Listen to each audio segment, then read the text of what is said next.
My son wrote, "Don't expect me to take care of you in old age. I have my own life and family. Don't call to bother us anymore." I read the message twice. I did not cry. I did not call him back to beg. I simply nodded, took a sip of my iced tea, and whispered, "So be it." Then I picked up my phone and called my lawyer. I said 2 words that would change my son's life forever. Protocol, Omega. The next morning, he burst into my house demanding money, unaware that he had just become a stranger to my bank account. Before I tell you how I destroyed his arrogance with a single red pen, please hit the like button and subscribe if you have ever been underestimated by the very people you sacrificed everything for. Let me know in the comments where you are watching from. It was 7 in the evening, and the only sound in my kitchen was the hum of the refrigerator and the scraping of my fork against the plate.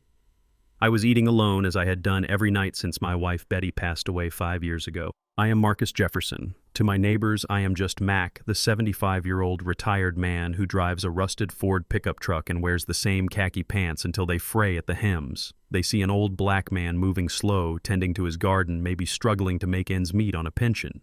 They do not know who I really am. They do not know that for 40 years, I was the chief civil engineer for the city's largest infrastructure projects. They do not know that I hold 3 patents on structural concrete reinforcement that generate royalties every time a skyscraper goes up in this state. They do not know about the shares I own in the construction firm that built the skyline. I learned a long time ago that silence is power. In my generation, you didn't flash your money. You hid it. You buried it. You let it grow in the dark like roots under a mighty oak tree. My phone vibrated against the wooden table. It was a text message from my son, Andre. My heart did a little jump. A father's heart always jumps no matter how old the child is. I thought maybe he was asking if I had eaten. Maybe he was asking if I wanted to come over to see the game. Maybe he just wanted to say hello. I put on my reading glasses and opened the message. The light from the screen was the only brightness in the room. "Dad, stop calling Chloe about the weekend. We are busy. And let's get this straight once and for all. Don't expect me to take care of you in old age. I have my own life and family to worry about. We are not your retirement plan. Don't call to bother us anymore." I stared at the words.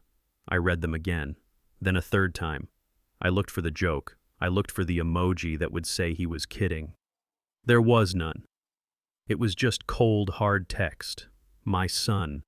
The boy I had carried on my shoulders at parades. The boy whose college tuition I paid in full so he wouldn't have a day of debt. The man whose wedding to Chloe cost me $40,000. He was discarding me via text message while I ate pot roast in a silent house. I looked up from the phone. On the mantelpiece, there was a framed photo of Andre. He was leaning against a black Porsche 911, smiling like he owned the world. He looked successful. He looked rich. He looked like a director of sales who had made it on his own. I looked at that photo and I felt a strange sensation. It wasn't sadness, it wasn't grief, it was clarity. It was the kind of clarity an engineer feels when he looks at a bridge and sees the exact hairline fracture that will bring the whole thing down. The Porsche in the photo. Andre didn't buy that. I did. Well, technically he bought it, but I paid the down payment of $20,000 when he said he needed it to impress clients. I paid the monthly installments for the first year when his commission check was light. He told his friends he was a self-made man.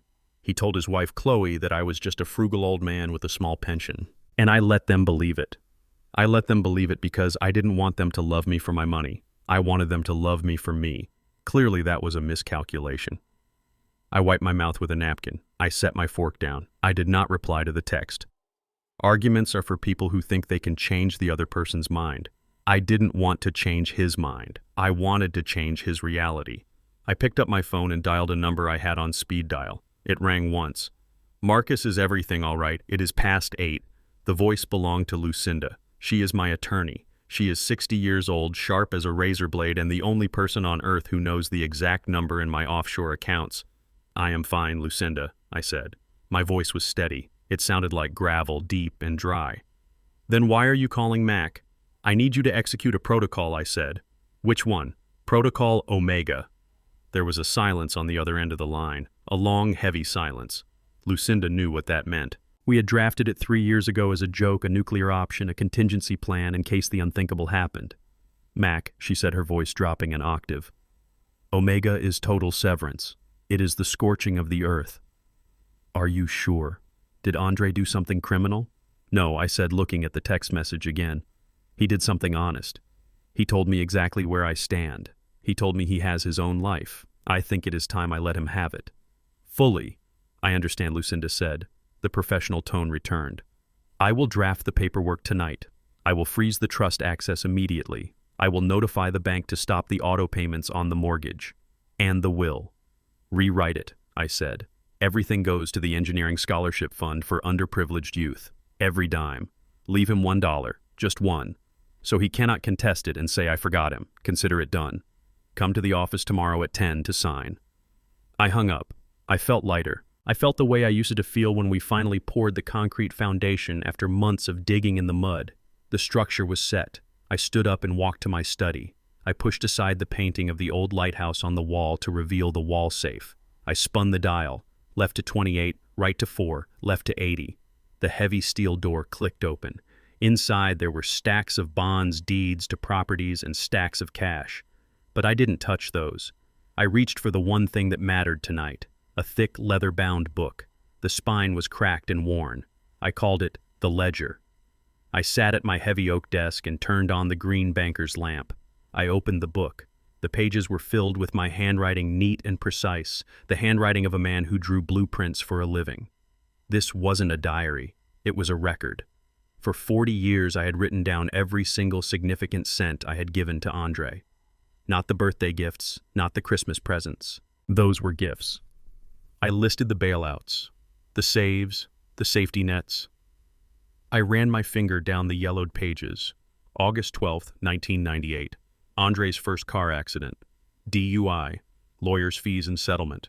$15,000. May 4th, 2005. Credit card debt payoff. $12,000. September 20th, 2010. Down payment for his first house. $40,000. The list went on, page after page. The Porsche, the wedding, the honeymoon in Bali that Chloe insisted was necessary for her mental health. The startup business that failed in 3 months because Andre didn't want to wake up before 10 in the morning. I looked at the total at the bottom of the last page. It was a number that could buy a small island, $640,000. That was the cost of my love. That was the price I paid to keep the rain off his head. And in return, I got a text message telling me I was a burden. He thought he was independent. He thought he was a big shot with his fancy title and his designer suits. He didn't know that I was the engine room of his life. I was the one shoveling the coal into the furnace so he could stand on the deck and blow the whistle. I picked up a red pen, a thick felt-tip marker. I turned to the page titled Active Liabilities. First line, monthly mortgage subsidy for Andre's house, $2,500. I drew a thick red line through it. Second line, car note for the Porsche, $1,200. I drew a red line through it. Third line, Chloe's credit card consolidation loan, $800. I slashed it out. Fourth line, Andre's country club membership dues, $500, slashed. I worked my way down the list. The health insurance for his dogs, the landscaping service for his lawn, the premium cable package he bragged about. I cut them all, slash, slash, slash. The sound of the marker on the paper was satisfying. It sounded like a sword cutting through the air. When I was done, the page was bleeding red. I closed the book. I put it back in the safe and spun the dial. I walked to the kitchen and poured the rest of my iced tea down the sink. I wasn't hungry anymore. I went to the refrigerator. I took a magnet and pinned a printout of Andre's text message right in the center of the door at eye level. I wanted it to be the first thing I saw in the morning. I wanted to remember why I was doing this, because memory is a tricky thing. A father's love tries to soften the blows. It tries to make excuses. Oh, he was just stressed. Oh, he didn't mean it. I needed to remember that he did mean it. He showed me who he was. I went to bed. I slept better than I had in years. I didn't dream of my wife. I didn't dream of the past. I dreamed of a quiet future, a future where my phone didn't ring with demands for money. The next morning at exactly 8 o'clock, I was drinking my coffee on the front porch. The sun was shining on my old truck. It was a beautiful day. Then I heard the roar of an engine, not a truck, a sports car. The black Porsche screeched into my driveway, kicking up dust. Andre jumped out. He wasn't wearing his suit, he was wearing jeans and a t-shirt, and he looked frantic. He looked like a man who had just realized the parachute wasn't opening. Chloe was with him. She slammed the passenger door. She was wearing sunglasses, but I could tell she was glaring. They stomped up the walkway. They didn't know about the will. They didn't know about the ledger. They didn't know that the bank notifications had probably started hitting their phones at midnight when Lucinda's program kicked in. Or maybe they were here for something else. Andre marched up the steps. He didn't say hello. He didn't ask how I was. "Dad, we need to talk," he barked. He pushed past me into the house. Chloe followed him, wrinkling her nose at the smell of my old house, the smell of sawdust and old coffee. I stood up slowly. My knees popped. I followed them inside. Andre was standing by the kitchen table. He threw a folder down on the wood. It made a loud slap. "Sign this," he said. I looked at the folder, then I looked at him. "Good morning to you too, son," I said. "Cut the pleasantries," Dad Andre snapped. "We are in a hurry. We have an opportunity that expires at noon. We need $200,000. $200,000, I repeated. "Yes," Chloe chimed in, taking off her sunglasses. "It is a guaranteed investment. Cryptocurrency futures. Andre's friend has an algorithm. We can triple the money in a month." And where I asked, pulling out a chair and sitting down, "Do you propose I get $200,000? You know I live on a pension." Andre rolled his eyes. He looked at Chloe as if to say, "See, he is being difficult again." "We know about the equity, Dad," Andre said. "We ran a check on the house. This old dump is sitting on a double lot. It is worth $400,000 in this market. We want you to take out a home equity line of credit, or better yet, sell it." "Sell it?" I asked. "And where would I live?" "We found a place," Chloe said quickly. She pulled a brochure from her designer bag and tossed it on the table. "It is a studio apartment, South Side. It is very compact, easy to clean, and it is cheap. You don't need all this space. You are just one old man." I looked at the brochure. It was for a low-income senior housing project. The kind of place where the elevator smells like urine and the sirens never stop wailing. So I said, my voice low, "The plan is to sell the home I built with your mother, give you the money to gamble on crypto, and I move into a studio in the projects. It is not gambling, it is investing," Andre shouted. "And yes, that is the plan. Because we need the money. We are tight right now, Dad. We have expenses you don't understand." I looked at the refrigerator. The text message was right there, pinned at eye level. Andre hadn't seen it yet. He was too busy looking at my assets. "You have expenses," I said, "like the Porsche outside." "That is essential for my image," Andre spat. "Look, just sign the papers. We already filled out the application. You just need to sign." He tapped the paper with his finger. I looked at his finger. It was manicured, soft, a hand that had never held a shovel, a hand that had never built anything. I stood up. I walked to the refrigerator. "I thought you said you had your own life, Andre," I said. "What?" I pointed to the paper on the fridge. "I thought you said I shouldn't expect you to take care of me, that you have your family to worry about." Andre looked at the paper. He recognized his own text message. He flushed a deep shade of red. That was just... I was stressed, Dad. You know how it is." "No," I said. "I don't know how it is. Because I never spoke to my father that way. And I never asked him to sell his roof so I could buy magic beans." I walked back to the table. I picked up the folder with the loan application. "We need this money," Marcus, Chloe hissed. Her mask of politeness was gone. "If we don't come up with liquidity by tomorrow, we are going to lose our deposit on the vacation rental in Aspen." "Aspen," I said. "You want to sell my house so you can go skiing?" "It is, for networking," Andre yelled. "God, you are so selfish. You are sitting on this pile of money and you let us struggle. You are a bitter old man." "Selfish," I said. I took the folder in my hands. My hands are old, but they are strong. They are engineers' hands. I ripped the folder in half. The sound was loud in the small kitchen. "What are you doing?" Andre screamed. I ripped it again, and again, until it was just confetti. I threw the pieces in the air. They drifted down like snow. "I am not selling my house," I said. "I am not signing anything. And as of this morning, I am not paying for your house either." Andre froze. "What did you say?" I checked my watch. "It is 8:15. The automatic transfer for your mortgage usually goes out at 8. I canceled it last night." You can't do that," Andre stammered. "We will default." "That sounds like part of your own life that you need to handle," I said. "And the Porsche payment. I continued. Canceled. And the credit cards. Canceled. Chloe looked at Andre.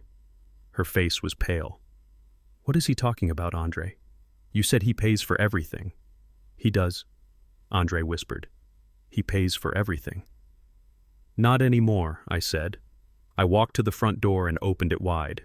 Get out of my house, you can't kick us out, Andre shouted, his face twisting into something ugly. We are your family.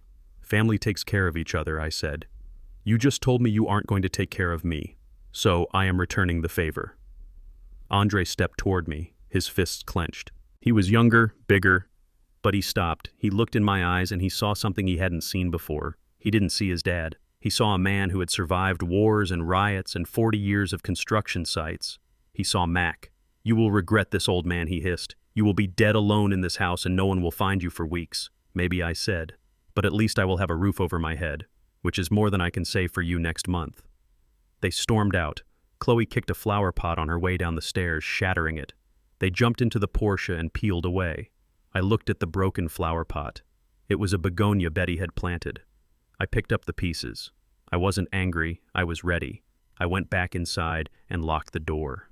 I knew this wasn't over. They were desperate. And desperate people do stupid things. They would be back. They would try to scare me. They would try to break me. But they forgot one thing. I built this house. I built the foundation. And I knew exactly how to defend it. I picked up the phone and called Lucinda again. They took the bait, I said. Phase 1 is complete. Good, Lucinda said. Get ready for Phase 2. They are going to come for your sanity next. I know, I said. Let them come. I have the receipts. I hung up and looked at the confetti on the floor. I didn't sweep it up. I left it there.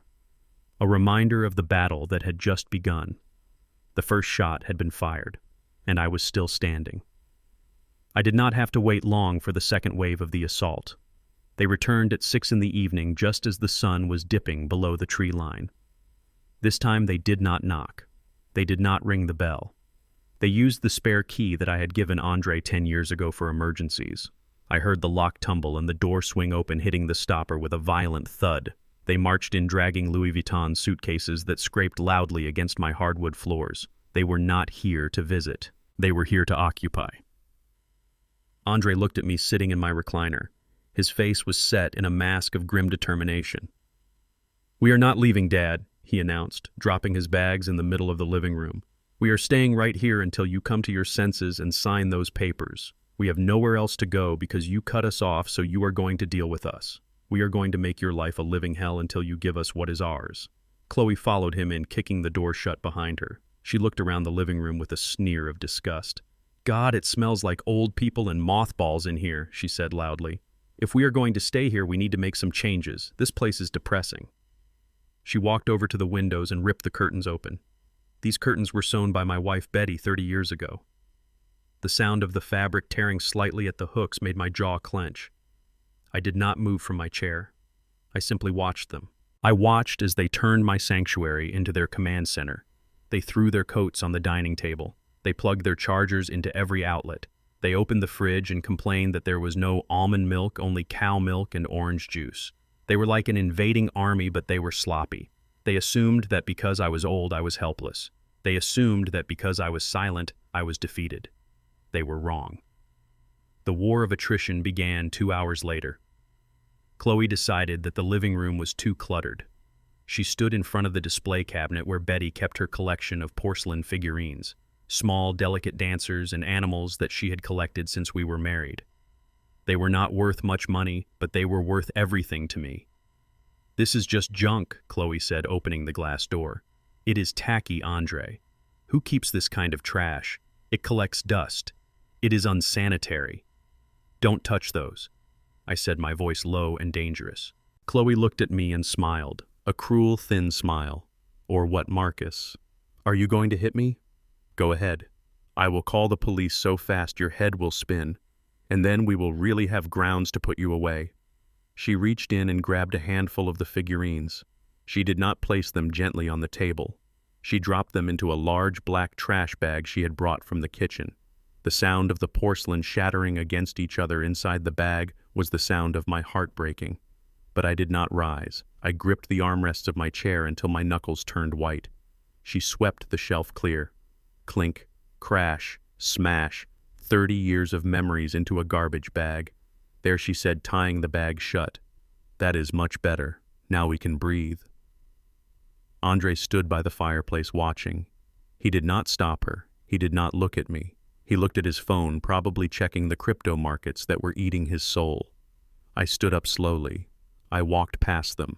I walked past the bag of broken memories. "Where are you going, old man?" Andre asked, running away. "I am going to bed," I said. "You won't sleep," Chloe called after me. "We are night owls, Marcus. We are going to have a party." I went into my bedroom and locked the door. I did not go to sleep. I went to my nightstand and picked up my iPad. They thought I was a dinosaur. They thought I didn't know how to use technology. They forgot that I was an engineer. I had wired this entire house myself 5 years ago. Every outlet, every light switch, the thermostat, the water heater, the security system. It was all connected to a central server that I controlled from this tablet. At 2 a.m, the bass started. It was a rhythmic thumping that shook the floorboards. Chloe had set up a Bluetooth speaker in the living room and was blasting electronic dance music at full volume. I could hear them laughing. I could hear the clink of glasses. They were drinking my scotch. They were celebrating their occupation. They wanted to keep me awake. They wanted to break me through exhaustion so that by morning I would sign anything just to get some peace. I put in my industrial earplugs, the ones I used to wear when I was supervising jackhammer crews. The noise dulled to a distant hum. I lay in the dark and watched the screen of my iPad. The blue light illuminated my face. I saw the status of the house. Living room temperature 72 degrees, hallway lights on, water heater active, security system disarmed. I waited. Patience is a weapon. At 3:30, the music stopped. I heard heavy footsteps going toward the guest bathroom. The plumbing in this house is old, and the pipes carry sound. I heard the shower turn on. It was Chloe. She liked to take long showers late at night. I watched the water usage meter on my screen spike. I waited until the flow was steady. I waited until I knew she was fully lathered up, probably using Betty's expensive lavender soap that I kept for guests. Then I tapped the screen. System override. Water heater. Status off. In the basement, the pilot light on the high-capacity water heater was extinguished instantly. The reserve tank was bypassed. The water flowing to the shower went from a comfortable 105 degrees to 55 degrees in 3 seconds. I heard the scream through the wall. It was high-pitched and furious. "Andre," she shrieked. "The water. It is freezing." I heard Andre running to the bathroom door. "What happened?" "It just went ice cold," Chloe yelled. "Fix it." I tapped the screen again. Master bathroom. Water pressure. Reduced to 10%. The roaring shower turned into a pathetic trickle of ice water. I could imagine her standing there covered in soap, shivering in the dark. "It is this old house," Andre yelled back. "The pipes must be busted. I cannot fix it right now." "I hate this place," Chloe screamed. "I hate him." I smiled in the darkness. I was just getting started. They eventually settled down. I saw the lights in the hallway turn off on my dashboard. They had retreated to the guest bedroom. They were probably exhausted from their party and the cold shower. They needed sleep. I let them sleep for 45 minutes. Just enough time to fall into that deep, heavy slumber. I looked at the clock. 4:15 in the morning, the darkest part of the night. I navigated to the security tab on my iPad. I had installed a commercial-grade alarm system 3 years ago after a string of break-ins in the neighborhood. It had internal motion sensors and a 120 decibel siren mounted in the hallway directly outside the guest bedroom. I tapped the button marked Panic Mode. The sound was instantaneous and deafening. A wavering, piercing siren that was designed to wake the dead and disorient intruders. The lights in the hallway strobed on and off in a blinding white rhythm. I heard a crash from the guest room. Someone had fallen out of bed. Then the screaming started. Not angry screaming, terrified screaming. I put my noise-canceling headphones over my earplugs and walked out into the hallway. Andre was scrambling out of the guest room in his boxer shorts, holding a golf club he must have brought in from his car. His eyes were wide and wild. He was spinning around looking for an attacker. Chloe was on the floor, covering her ears, screaming at the top of her lungs, but I could not hear her over the siren. I stood at the end of the hallway wearing my robe, holding a cup of tea. I looked calm. I looked confused. I pulled out my phone and tapped the app to silence the alarm. The noise cut out instantly, leaving a ringing silence that was almost louder than the siren. What happened? Andre gasped, dropping the golf club. His chest was heaving. He looked like he was about to have a heart attack. "Oh dear," I said, my voice feigning the tremulous weakness of an old man. "I must have pressed the wrong button on the keypad when I went to get water. I am so clumsy these days. You know how it is, my mind wanders." "You crazy old lunatic," Chloe shrieked, standing up. Her hair was wet and matted from the cold shower. "You did that on purpose. You are trying to kill us." "On purpose?" I asked, blinking innocently. "Why would I do that? This is my house. I just wanted a glass of water. But this new technology is so confusing." "Maybe you are right. Maybe I am losing my mind." Andre leaned against the wall, sliding down until he hit the floor. He put his head in his hands. He was broken. He was tired. He was cold. "We cannot stay here," he whispered. "I cannot do this." "Then leave," I said. My voice shifted. The old man was gone. The engineer was back. "We are not leaving," Chloe hissed. "We are not leaving until you sign the papers. I do not care if you blow the roof off. We need that money." I looked at her. I looked at the way she stood there, shivering but defiant. She was tough, tougher than my son. But toughness without intelligence is just fragility waiting to break. "Suit yourself," I said. "But I should warn you, the wiring in this house is very old. Sometimes the lights just go out. And sometimes the heat just stops working. It is a very unpredictable house, just like its owner." I turned around and walked back to my room. "You are a monster," Chloe screamed at my back. I stopped and turned my head slightly. "No, my dear," I said. "I am a landlord, and you are bad tenants." I went into my room and locked the door again. I checked my iPad. Battery at 80%. I had plenty of charge. I lay back down.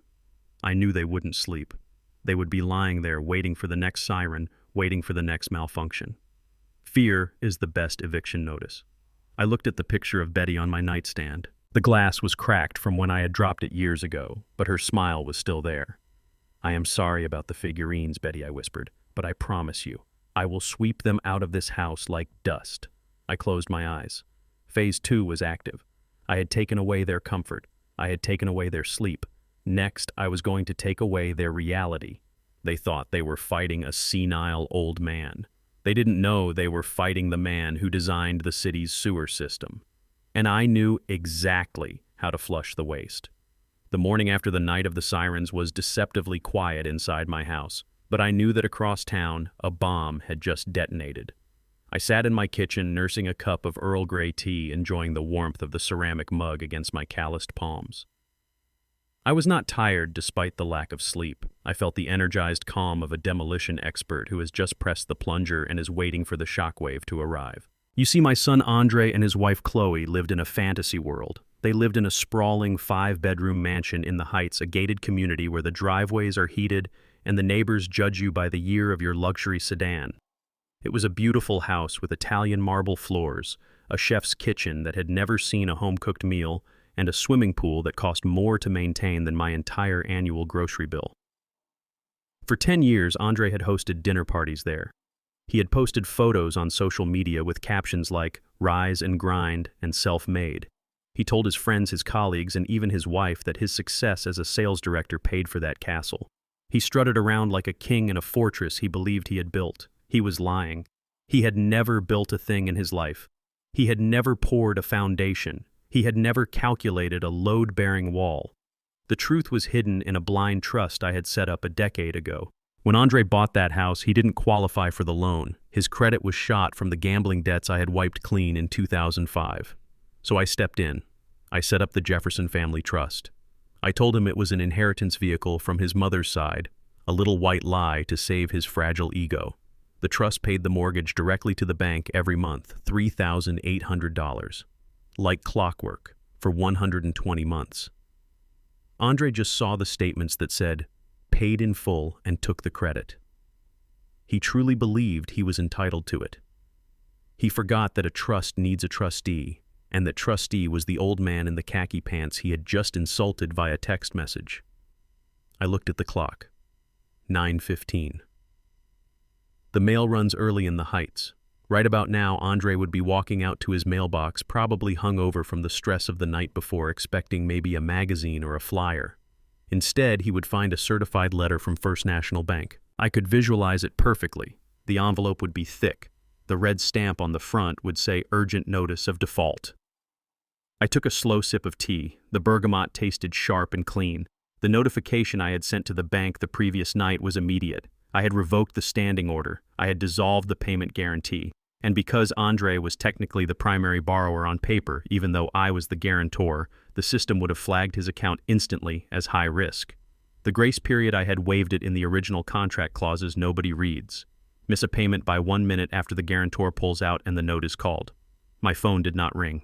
Andre didn't call me. He called the bank first. I knew he would. He would scream at some poor teller. He would demand to speak to the manager. He would ask why the trust hadn't covered the bill. And the manager, following the script I had legally mandated, would say, "The trust has ceased all disbursements, Mr. Jefferson.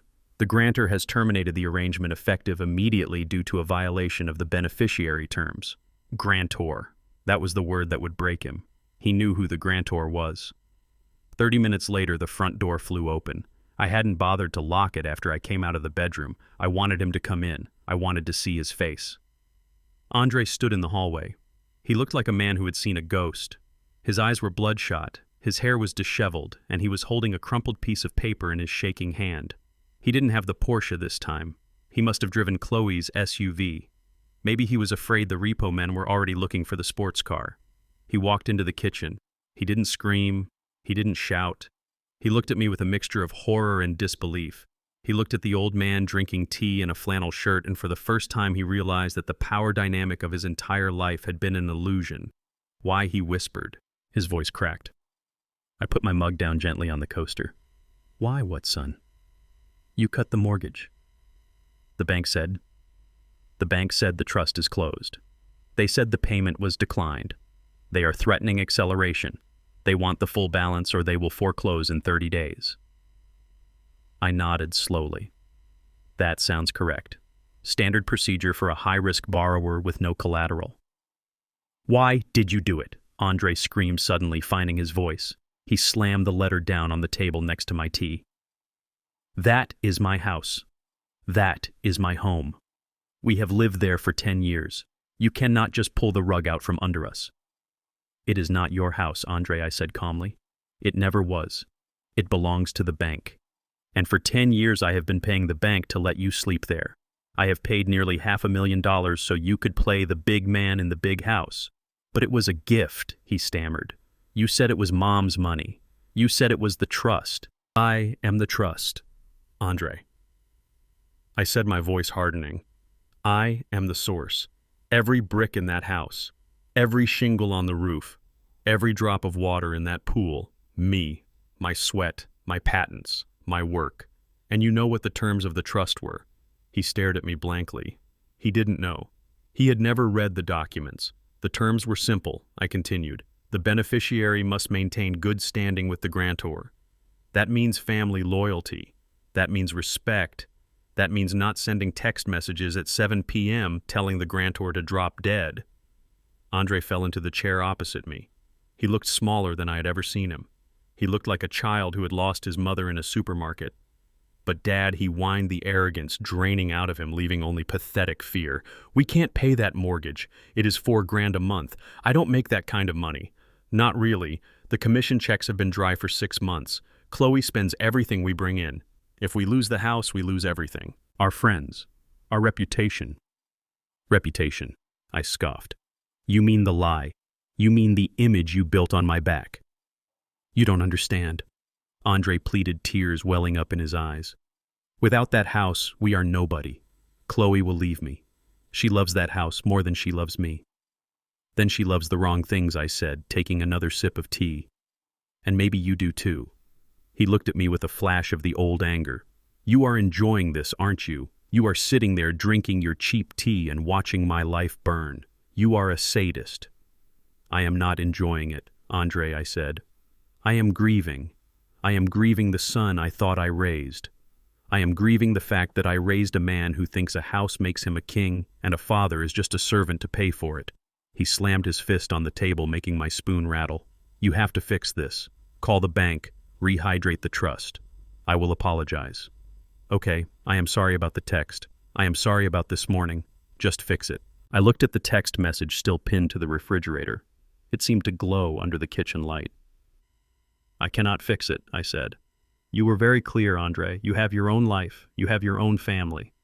I stood up and walked to the sink to rinse my cup. You wanted independence, son. You wanted me out of your business. Well, you got it. The mortgage is your business. The foreclosure is your business. The eviction notice that will come next month is your business. Andre stood up. He was shaking. You are killing me, he whispered. You are actually destroying me. No, I said, turning off the faucet and drying my hands on a towel. I am letting you live. For the first time in your life, you are going to live the life you can actually afford. It might be a small apartment. It might be a used car. But it will be yours. And that is a gift, Andre. A gift you are too blind to see right now. He stared at me with pure hatred. It was a cold, dark look.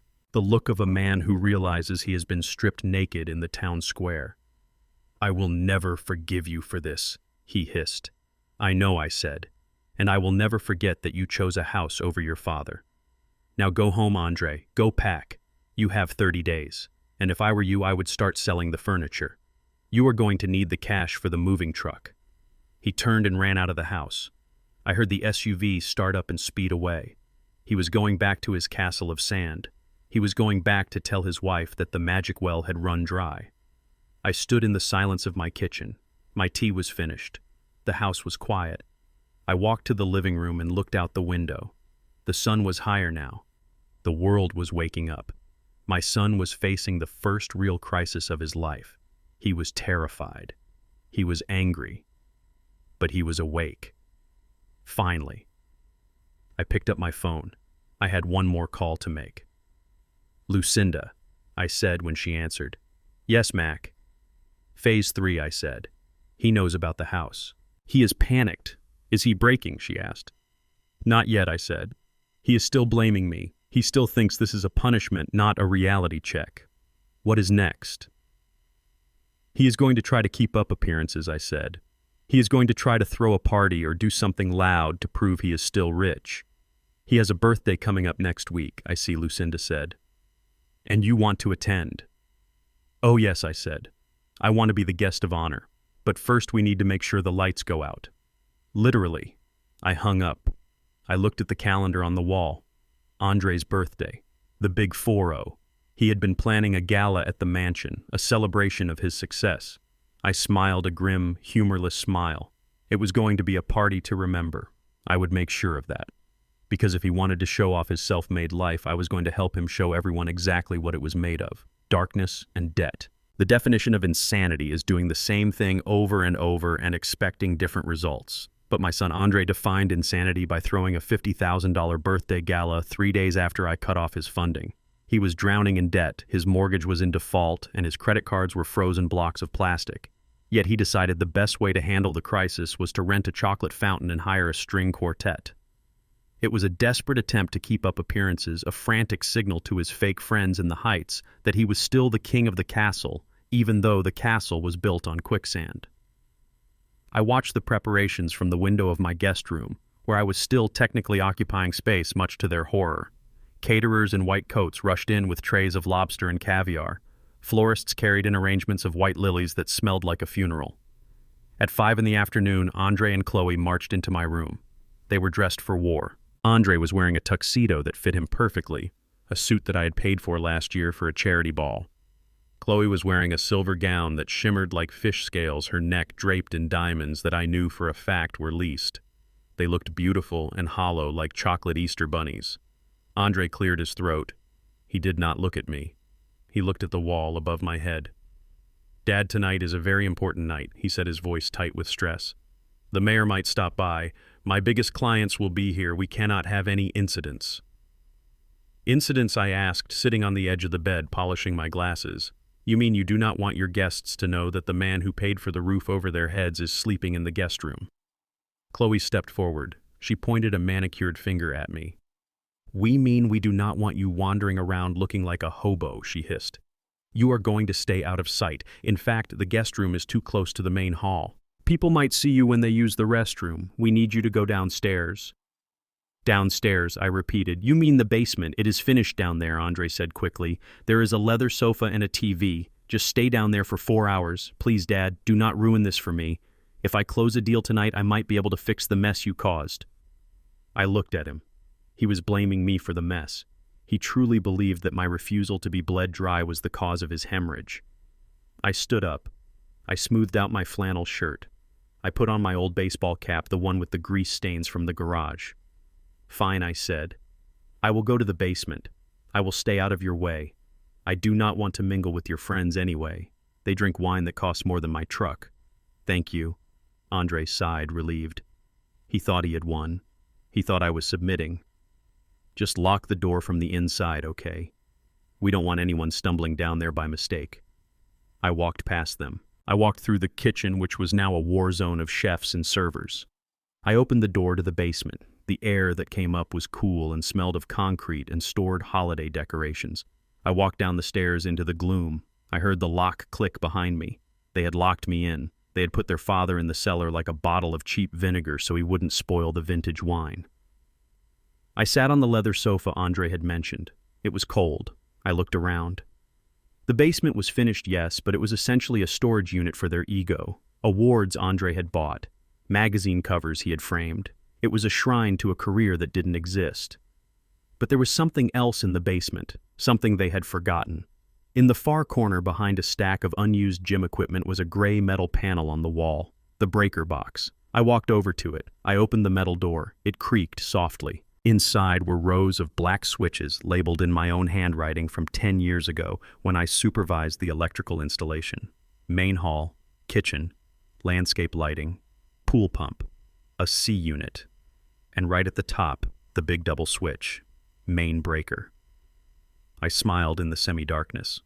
They had locked me in the control room. I waited. I could hear the party starting above me, the muffled sound of the string quartet playing Mozart, the tapping of high heels on the marble floors I had paid for, the roar of laughter, the clinking of glasses. It sounded like the Titanic just before the iceberg hit. 2 hours passed. The noise grew louder. The bass of a DJ replaced the strings. I checked my watch. 8:30. Time for speeches. Andre loved speeches. He loved to stand in the center of the room holding a glass of champagne and tell everyone how hard he worked. I moved a wooden crate over to the door at the top of the stairs. I stood on it so I could hear better through the wood. "Attention, everyone!" I heard Andre's voice booming over a microphone. The music lowered. "Thank you all for coming. Tonight isn't just about turning 40. It is about legacy. It is about the empire we are building." Applause. Polite, enthusiastic applause from people who were drinking his free liquor. I looked at the house I built. Andre continued. "And I remember coming here with nothing but a dream. I worked 18-hour days. I sacrificed. I took risks. And look around. This is what self-reliance looks like. Self-reliance." The word hung in the air. I stepped down from the crate. I walked back to the breaker box. I reached into my pocket and pulled out a heavy industrial flashlight, the kind I used for inspecting tunnel cracks. I turned it on. The beam was blindingly bright white and focused. I looked at the panel. I put my hand on the main breaker. The switch was cold steel. "Nobody gave me a handout," Andre was saying upstairs. "Nobody wrote me a check. I stand here today because I earned it." Click. I pulled the lever down with a sharp mechanical snap. The result was instantaneous. The hum of the refrigerator died. The music cut out mid-beat. The thumping of the bass vanished, leaving a ringing silence. Above me I heard the collective gasp of 100 people. Then the screams. Not terrified screams, but the confused, annoyed screams of rich people plunged into sudden darkness. "What happened?" I heard Chloe yell. "The lights! Turn on the lights! It must be a fuse!" Andre shouted, his voice cracking. "Stay calm, everyone. It is just a fuse." I waited 10 seconds, enough time for their eyes to try and adjust to the pitch black. The house was sealed tight. Without the chandeliers, it was a tomb. I walked up the stairs. I did not rush. I unlocked the door from the inside. They had locked the knob, but I had the master key in my pocket. I always carried it. I opened the door. The main hall was chaos. People were bumping into each other. The only light came from a few cell phone screens casting ghostly blue shadows on the walls.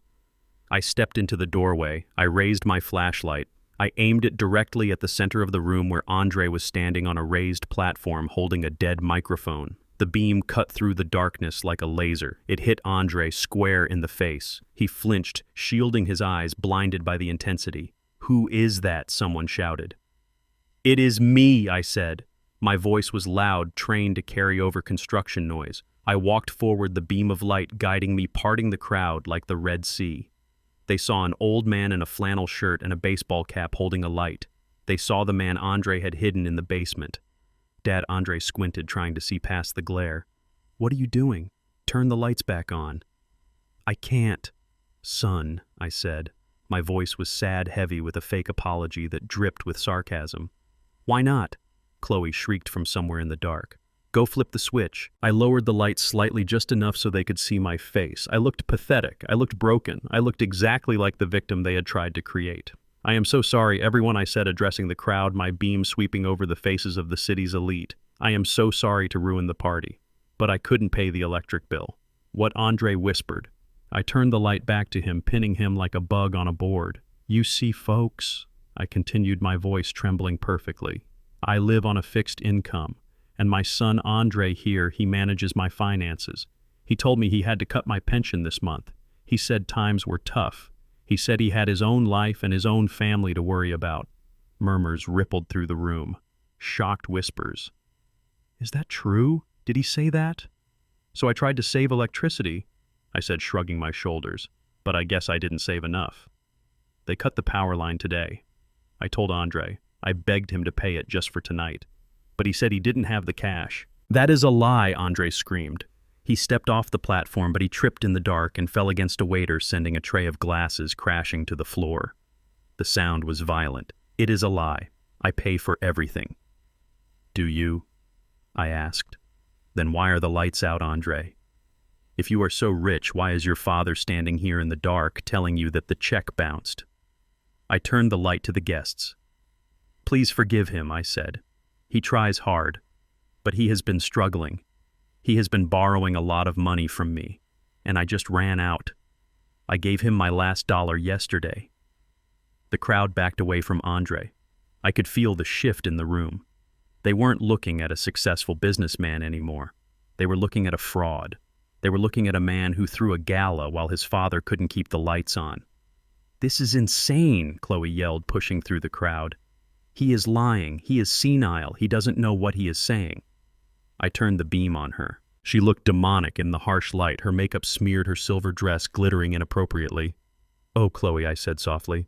"I am sorry I couldn't buy you that vacation house you wanted. I know you said you hated living here. I know you said this house wasn't good enough, but it is all we have left." The guests started to move toward the door. The spell was broken.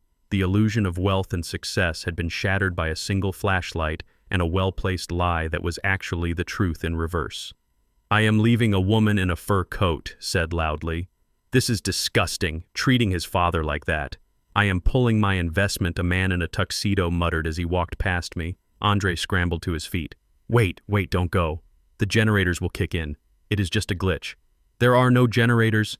"Andre," I said, my voice cutting through his panic. "I sold them last month to pay for your car insurance. Remember?" I hadn't, of course, but he couldn't prove it, not in the dark. Not when he was hyperventilating. The room emptied fast. The sound of Ferraris and Bentleys starting up in the driveway filled the air. In 5 minutes, the house was empty except for the catering staff who were using their phone lights to pack up the unpaid-for lobster. Andre stood in the middle of the empty hall. The beam of my flashlight was the only thing holding him upright. "You ruined me," he whispered. "You humiliated me." I walked over to the wall. I flipped the light switch. Nothing happened because the breaker was still off downstairs.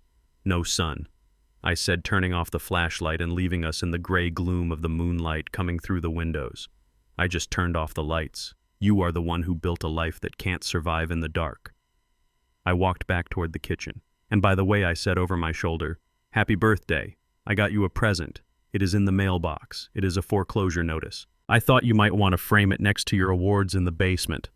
I went back to the guest room. I didn't lock the door this time. I didn't need to. They wouldn't come in. They were too busy standing in the wreckage of their reputation trying to figure out how to explain to the mayor why the power went out on the self-made man. Phase 3 was complete. I had taken their house. Now I had taken their pride.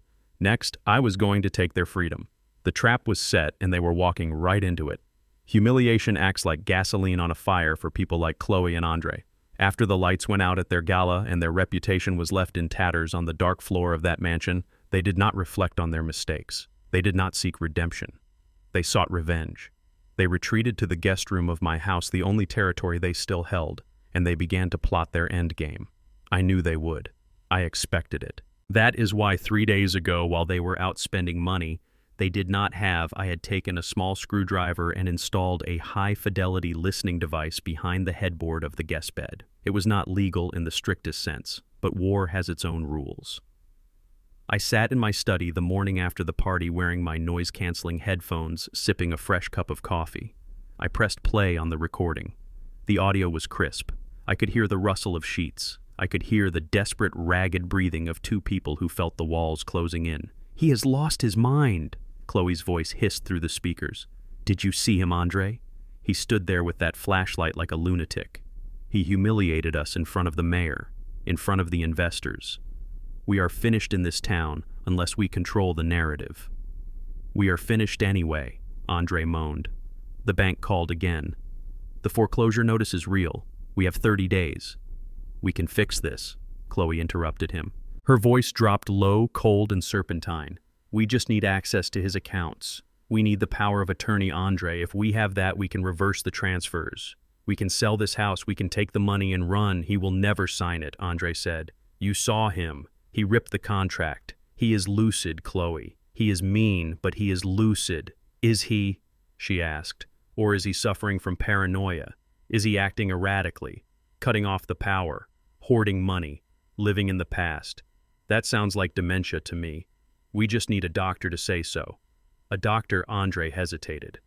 "No doctor is going to sign off on that. He is sharp as a tack." "Dr. Finch will," Chloe said. There was a silence on the tape. I paused the recording. Dr. Lawrence Finch. I knew the name. He ran a boutique clinic downtown. He was known for writing prescriptions for pain pills to housewives who didn't need them and signing medical excuses for executives who needed a vacation. He was a man whose ethics were as flexible as his billing hours. I pressed play again. "Finch owes me," Chloe continued. "From the old days. I know things about his billing practices. If we go to him, if we tell him that Marcus is dangerous, that he is a threat to himself and others, he will sign the certificate of incapacity. We get an emergency temporary guardianship. We put him in a facility just for evaluation. By the time he gets out, we will have liquidated everything." "Put him away," Andre whispered. "You mean a mental hospital?" "It is for his own good," Chloe said, and I could hear the smile in her voice. "He is clearly unstable. We are doing him a favor, and once he is declared incompetent, the new will he probably wrote is void. We get it all, Andre." I took off the headphones. I sat in the silence of my study. My hands were steady, but my heart was cold. They were not just greedy. They were predatory. They were planning to strip me of my freedom. They were planning to lock me in a padded room and drug me into oblivion so they could buy handbags and sports cars. I did not pack a bag. I did not run. I picked up my phone and called my private investigator, a man named Silas, who used to work for the IRS before he realized the private sector paid better. "Silas," I said, "I need a file on Dr. Lawrence Finch. I need it in an hour. Specifically, look for insurance fraud. Look for phantom patients. Look for the opiates." "I have it already," Max Silas said, his voice rough like sandpaper. "I have been tracking him for another client. The guy is a walking felony. He bills Medicare for surgeries he performs on dead people. I will email you the PDF." I printed the file. It was 50 pages thick. It was a heavy document, heavy enough to crush a man. I put the file in a red folder. I put on my best suit, not the khaki pants. I wore the charcoal wool suit I used to wear to city hall meetings when I had to tell the mayor that his bridge was going to cost an extra $10 million. I looked in the mirror. I didn't look like a victim. I looked like the man who signs the checks. I drove my truck to Dr. Finch's clinic. It was a modern building with glass walls and abstract art in the lobby. It smelled of lavender and money. I walked up to the receptionist. "I have an appointment with Dr. Finch." I lied. "Marcus Jefferson.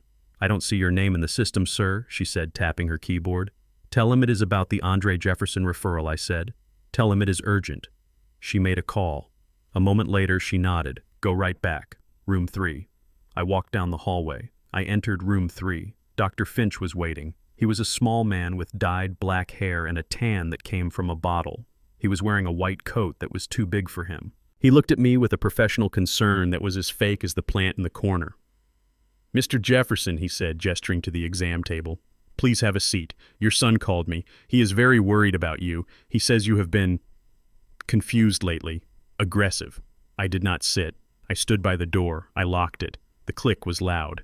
Finch looked at the lock, then at me. His smile faltered. Is there a problem, Mr. Jefferson? I walked over to his desk and dropped the red folder in the center of his blotter. It landed with a heavy thud. The problem, doctor, is that you are about to make a very bad diagnosis, I said. He looked at the folder. What is this? Open it, I said. He opened it. He saw the spreadsheets. He saw the patient names highlighted in yellow. He saw the dates of death cross-referenced with the dates of billing. He saw his life ending. His face went gray. His hands started to shake. Where did you get this? I am a retired engineer, doctor, I said. I specialize in finding cracks in the foundation. And you have a very big crack. What do you want? He whispered, closing the folder quickly as if the paper itself was radioactive. Money. I can pay you. I don't want your dirty money, I said, leaning over the desk. I have plenty of my own. That is why my son sent you to me. He wants you to say I am crazy so he can steal it. Finch swallowed hard. He wiped sweat from his forehead. Chloe. She said you were dangerous. She said you cut the power. I cut the power because he didn't pay the bill, I said. That is not dementia. That is parenting. I reached into my jacket pocket and pulled out a single sheet of paper. It was a standard certificate of mental competency. I had drafted it myself. Here is what is going to happen. Doctor, I said, you are going to sign this.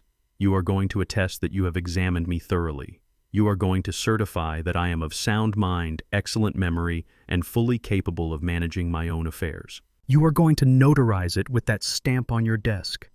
And if I don't, he asked, his voice trembling. I pointed to the red folder. Then I walk out of here and I drive straight to the FBI field office.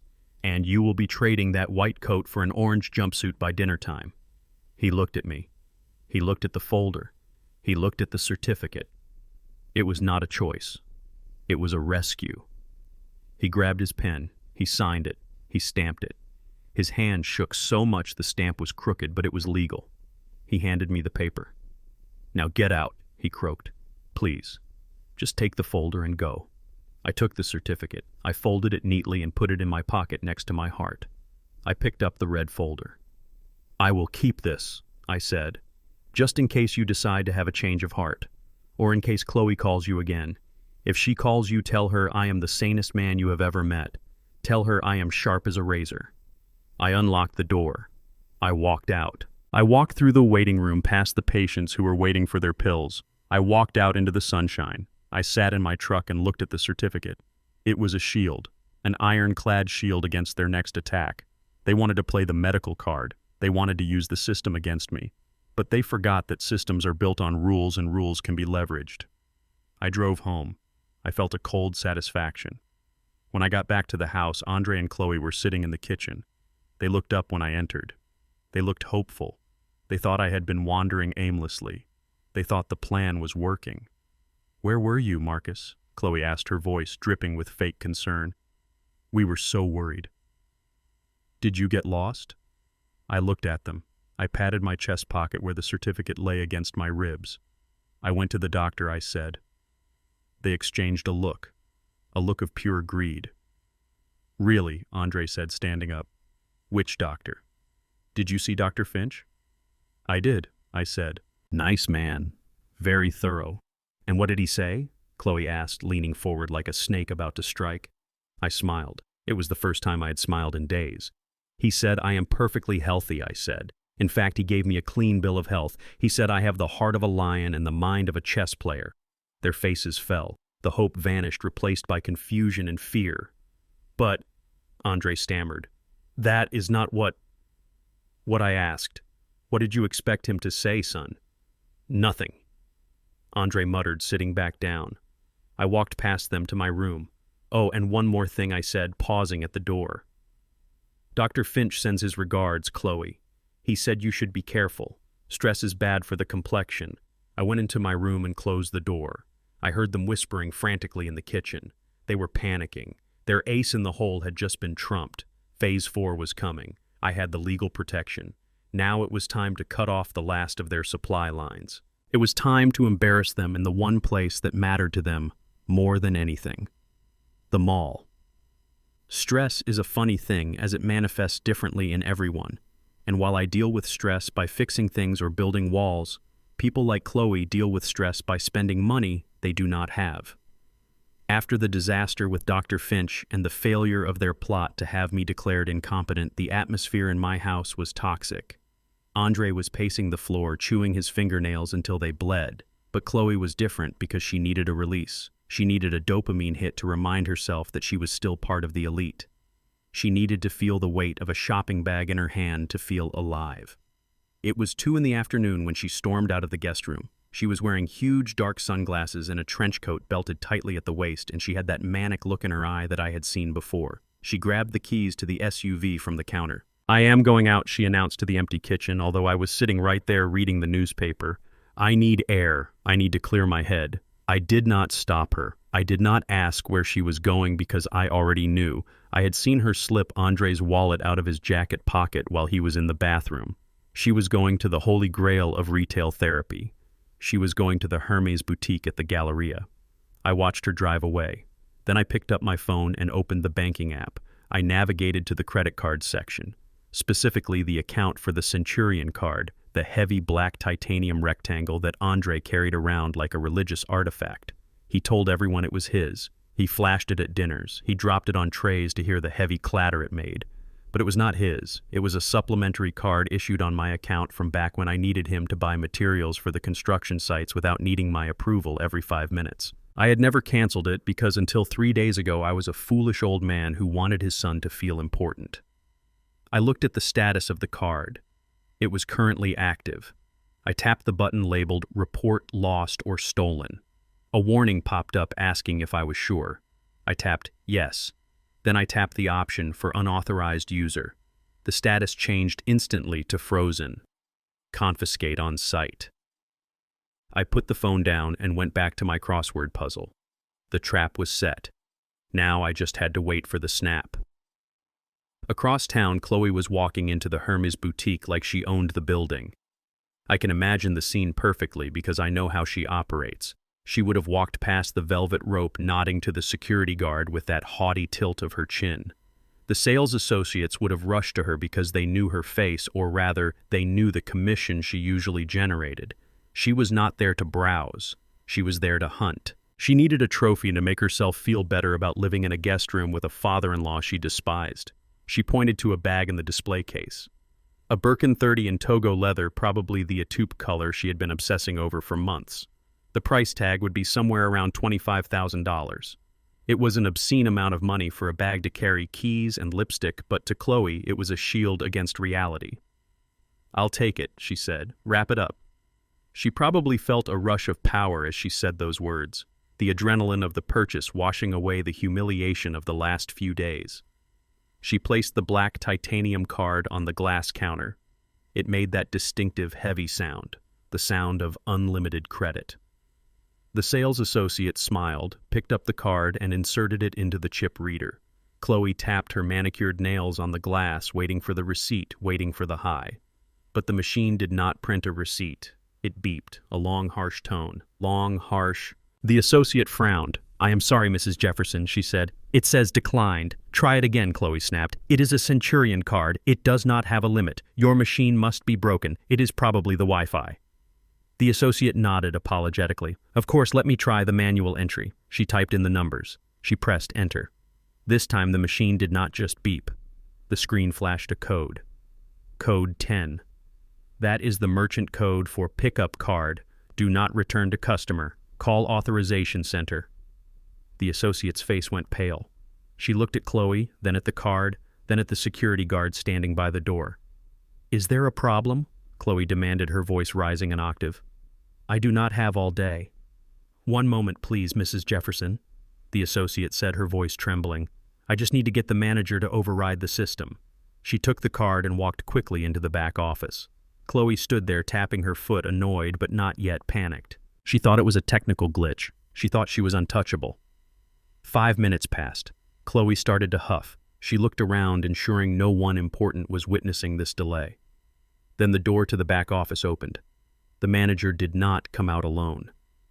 2 uniformed mall security officers came out with him, and behind them was a uniformed police officer who happened to be patrolling the mall. Chloe Jefferson, the police officer asked, stepping forward. Yes, Chloe said, looking confused. Where is my card? Ma'am, that card has been reported stolen. The officer said, his hand resting on his belt. The issuer has flagged it for immediate confiscation and reported an unauthorized user attempting a high-value transaction. Stolen. Chloe laughed, a nervous, high-pitched sound. That is ridiculous. It is my husband's card. I use it all the time. Look at the name. Andre Jefferson. We checked the account, ma'am, the manager said quietly, holding the card out of reach. The primary account holder, Mr. Marcus Jefferson, has flagged this card as compromised. He stated that no one has authorization to use it, especially not for a $25,000 purchase, Marcus, Chloe whispered. The realization hit her like a bucket of ice water. I need you to come with us, ma'am, the officer said, taking a pair of handcuffs from his belt. We need to sort this out at the station. This is attempted credit card fraud. You cannot arrest me. Chloe shrieked, backing away until she bumped into a display of silk scarves. Do you know who I am? I am a resident of the Heights. This is a mistake. He is just a senile old man. He forgot. Ma'am, stop resisting, the officer said, grabbing her arm. She screamed. It was a primal sound of pure entitlement being crushed by reality. They walked her out of the boutique, past the velvet rope, past the tourists looking in the window, past the other shoppers who stopped to film the scene with their phones. Chloe Jefferson, the queen of the social scene, was being dragged out of Hermes in handcuffs, kicking and screaming about a misunderstanding. 30 minutes later, my phone rang. It was an unknown number. I knew who it was. The police usually let you make one call to sort things out before booking you. I picked up. Marcus. She screamed. Her voice was distorted by static and hysteria. Marcus, you sick old bastard. Tell them.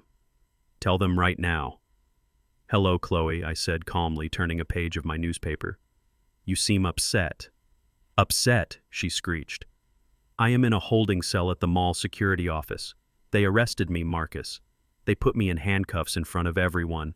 They say the card is stolen. Tell them it is a mistake. Tell them I have permission. Permission, I asked. I paused for effect. I don't recall giving you permission to spend $25,000 on a handbag, Chloe. In fact, I recall you telling me that I was a burden, that I needed to move into a studio apartment to save money. It was just a bag, she sobbed, her anger breaking into panic. I needed it. I was stressed. Andre said I could use it. It is his card. It is my card, I corrected her. Andre was just an authorized user, past tense. I revoked that authorization this afternoon, just like I revoked the mortgage, just like I revoked the trust. You set me up, she wailed. You knew I would go shopping. You waited for me to do it. I knew you were a creature of habit, Chloe, I said. And I knew that when the pressure got too high, you would run to the only comfort you know, spending other people's money. Fix this, she begged. Please, Marcus. The police officer is writing up the report.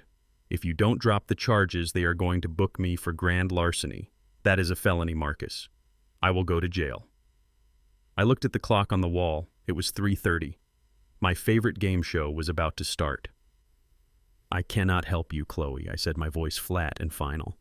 Why not? She screamed. Because I have my own life, I said, using the exact words from the text message that started this war. And I have my own family to worry about. And right now, my family consists of me and my peace of mind. And neither of those things involves bailing you out of jail for trying to buy a purse that costs more than my first car. But we are your family, she cried. No, I said. You are just people who used to live in my house. Don't expect me to pay for your vices, Chloe. Those days are over. I hung up the phone. I blocked the number. I sat there in the silence of my kitchen. I imagined her in that small security room, the fluorescent lights buzzing overhead, the reality of her life crashing down around her. She wanted a luxury bag. She got a criminal record. I stood up and poured myself a fresh cup of coffee. Andre would find out soon. The police would call him next. He would have to go down there. He would have to face the shame. He would have to realize that his black card was just a piece of plastic and his status was just a vapor. Phase 4 was complete. I had cut off their credit. I had destroyed their reputation. I had shown them that without me they were nothing but common thieves. But I wasn't done. The next phase was going to be the most painful of all, because now that they had no money, no credit, and no dignity, they were going to turn to the only people who would still lend them cash. The kind of people who don't ask for credit scores, the kind of people who ask for blood. And I knew exactly who Andre owed, and I knew exactly when they would come collecting. The night air was thick with humidity and the smell of ozone that usually precedes a storm, but the storm that was coming to my doorstep didn't have anything to do with the weather. It was 11 o'clock at night. My house was dark except for the single lamp burning in my study where I sat cleaning my old service pistol. I wasn't cleaning it because I planned to use it. I was cleaning it because the mechanical rhythm of disassembly and reassembly calmed my nerves. It reminded me that every machine has a function and every part has a place. My son Andre had forgotten his place.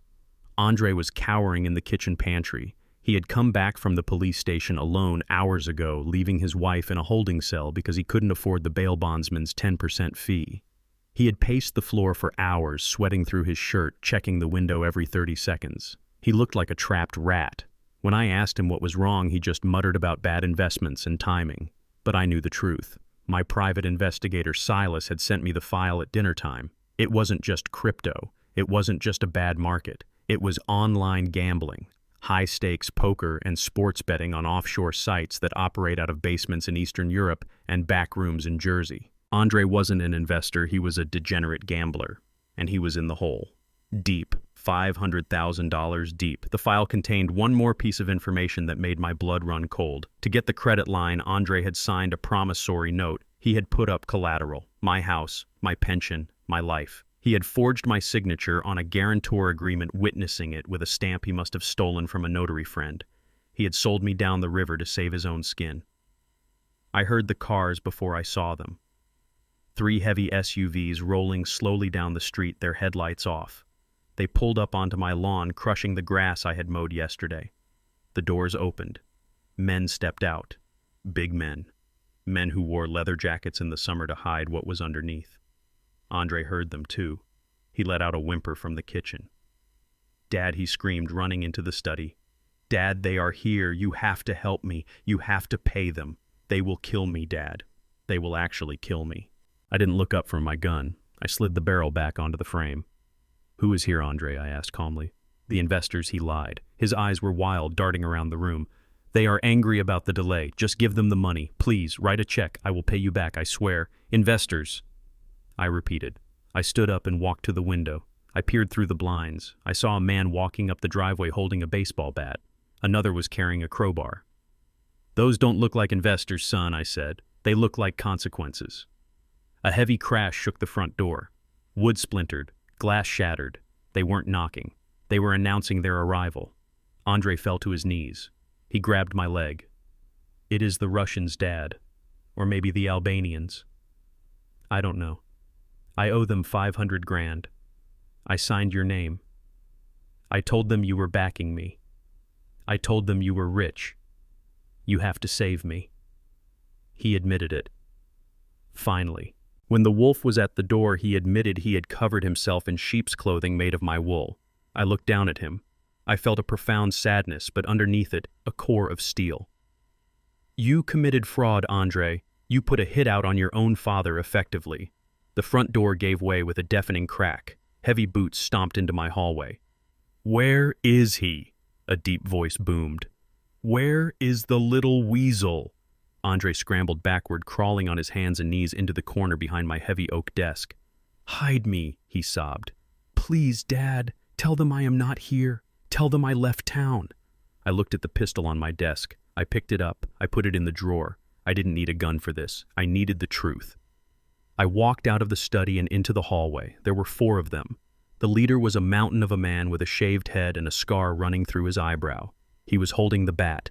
He looked at me, surprised to see an old man standing there in a cardigan, not trembling, not begging. "Who are you?" he growled. "I am Marcus Jefferson," I said, my voice steady. "I own this house, and you are breaking my door frame. That is mahogany. It is going to cost you to fix it." The big man laughed, a dry, humorless sound. "We are looking for Andre Jefferson, and we are looking for our money, $500,000. He said his daddy was good for it. He showed us the papers. He took a folded document from his jacket and waved it at me. I walked closer. I reached out my hand. "Let me see that." The man hesitated, then handed it to me, probably out of sheer curiosity. I looked at the signature at the bottom. It was a good forgery. He had practiced. But he had missed the loop on the J. I always loop my J. "This is a forgery," I said, handing the paper back. The man's eyes narrowed. "Don't play games, old man. We did our due diligence. We know you have money. We know you have assets.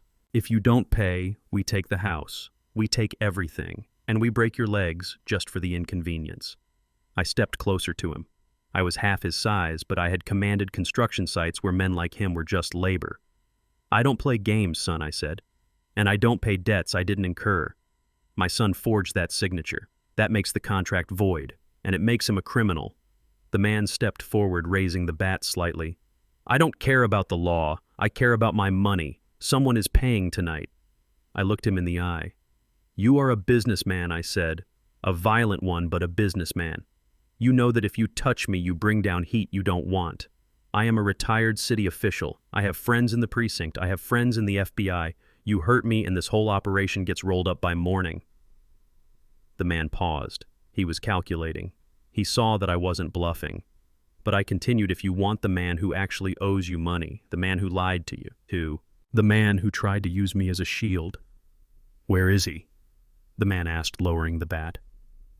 Andre was listening from the study. He must have held his breath. He must have prayed to a God he hadn't spoken to in years. He must have thought that his father, the man who always bailed him out, would lie for him one last time.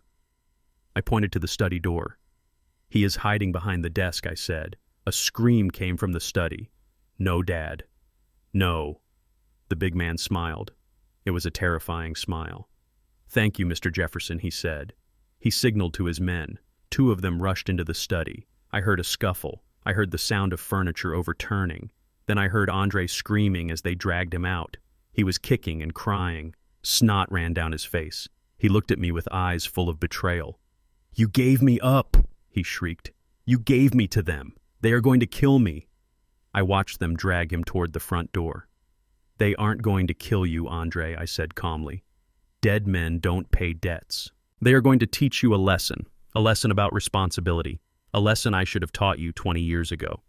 The big man stopped at the door. "We will take him for a ride," he said. "We will work out a payment plan. It might involve some hard labor, maybe a few broken fingers if he is late. But we will get our money." I nodded. "Do what you have to do, but get him out of my house." "Dad, please," Andre wailed as they hauled him down the steps. "I am your son."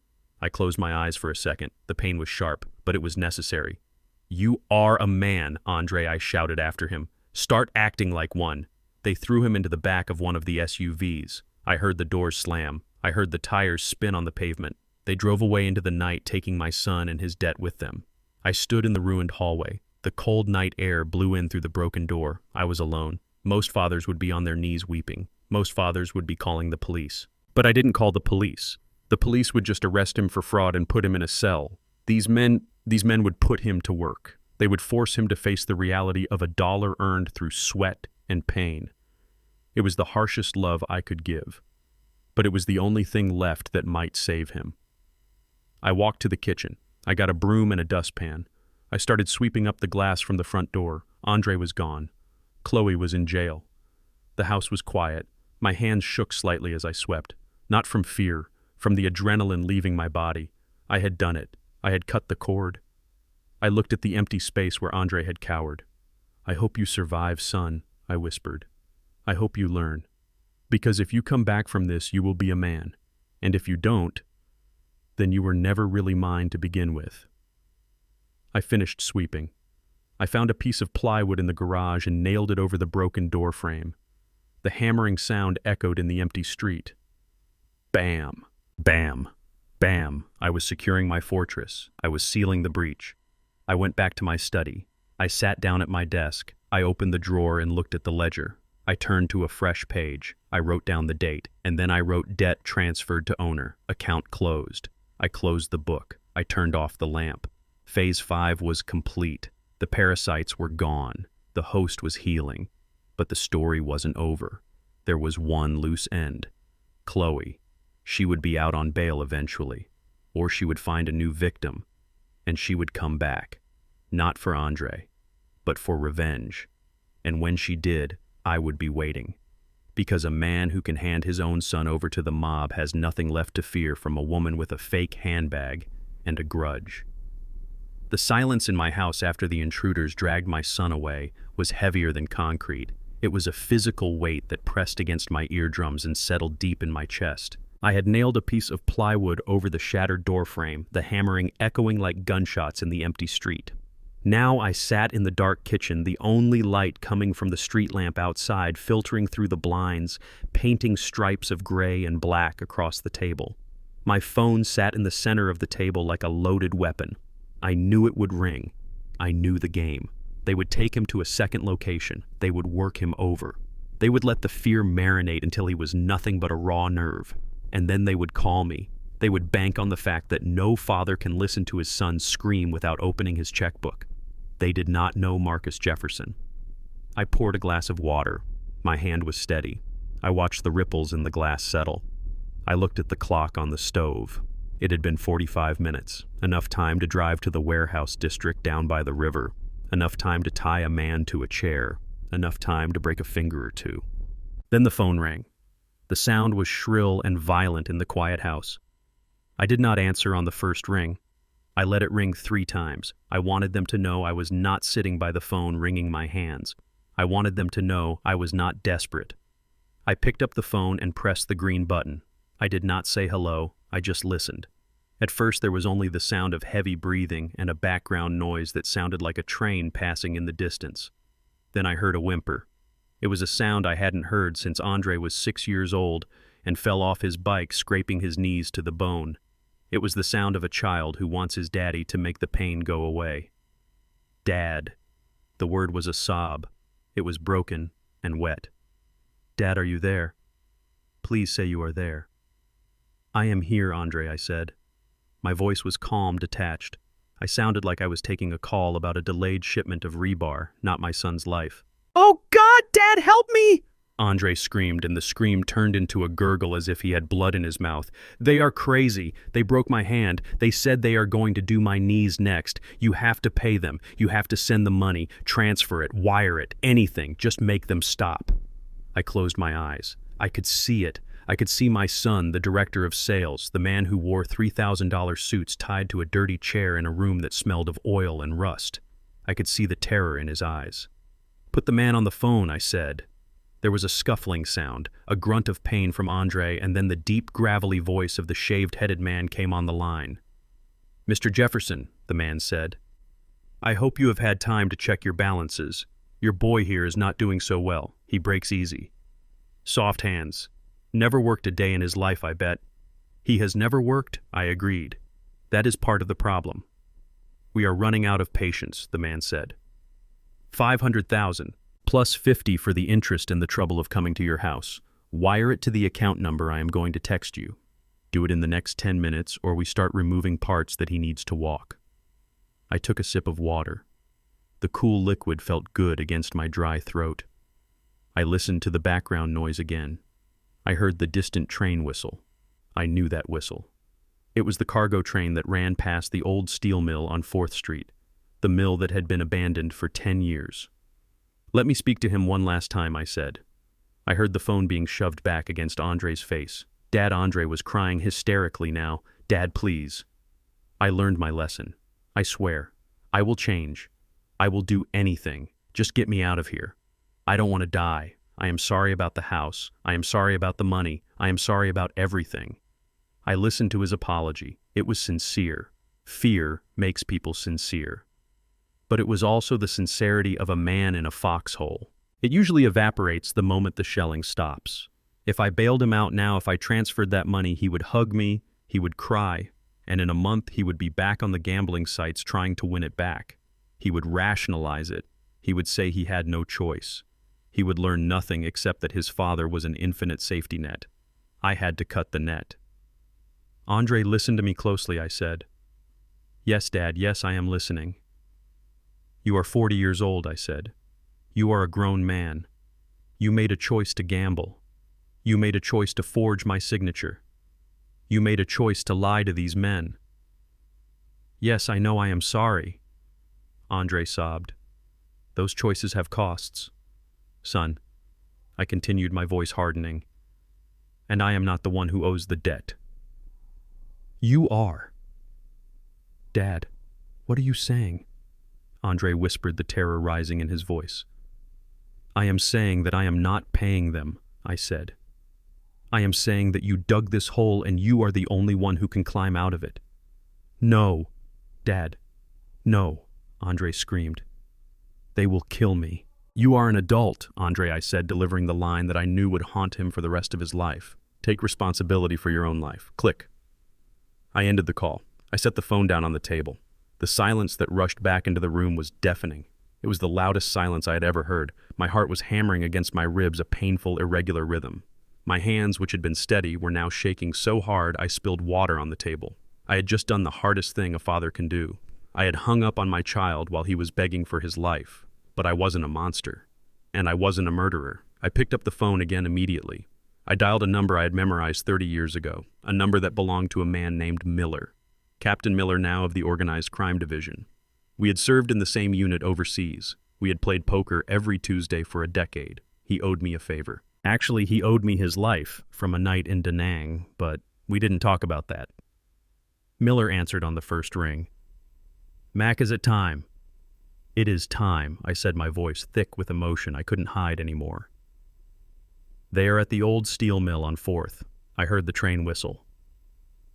We have a unit 2 blocks away, Miller said. We have been tracking the SUVs since they left your driveway. We were just waiting for your signal. We wanted to make sure they took him to the primary stash house so we could nail them for kidnapping and racketeering. Go, I said. Go now, Miller. Don't let them kill him. We won't kill him, Mac Miller promised. We will kick the door in 60 seconds from now. He is going to be terrified, but he is going to be alive. Just wait. 60 seconds, I said, closing my eyes. What Miller asked. Give them 60 seconds before you breach, I said. Mac, that is dangerous. He needs to believe it, Miller, I whispered. He needs to believe that I abandoned him. He needs to believe that he is going to die. He needs to look into the abyss without me standing between him and the edge. If you go in too soon, he will think I saved him. He will think I called the cavalry. He needs to think he is alone. There was a pause on the line. Miller understood. He knew about tough love. Copy that, Mac Miller said softly. 60 seconds. Then we hit them. I hung up the phone. I sat in the dark kitchen and I counted. 1, 2, 3. I imagined what was happening in that warehouse. The thug would be looking at the phone, realizing the money wasn't coming. He would be angry. He would turn to Andre. 10, 11, 12. Andre would be staring at the dead phone in his hand.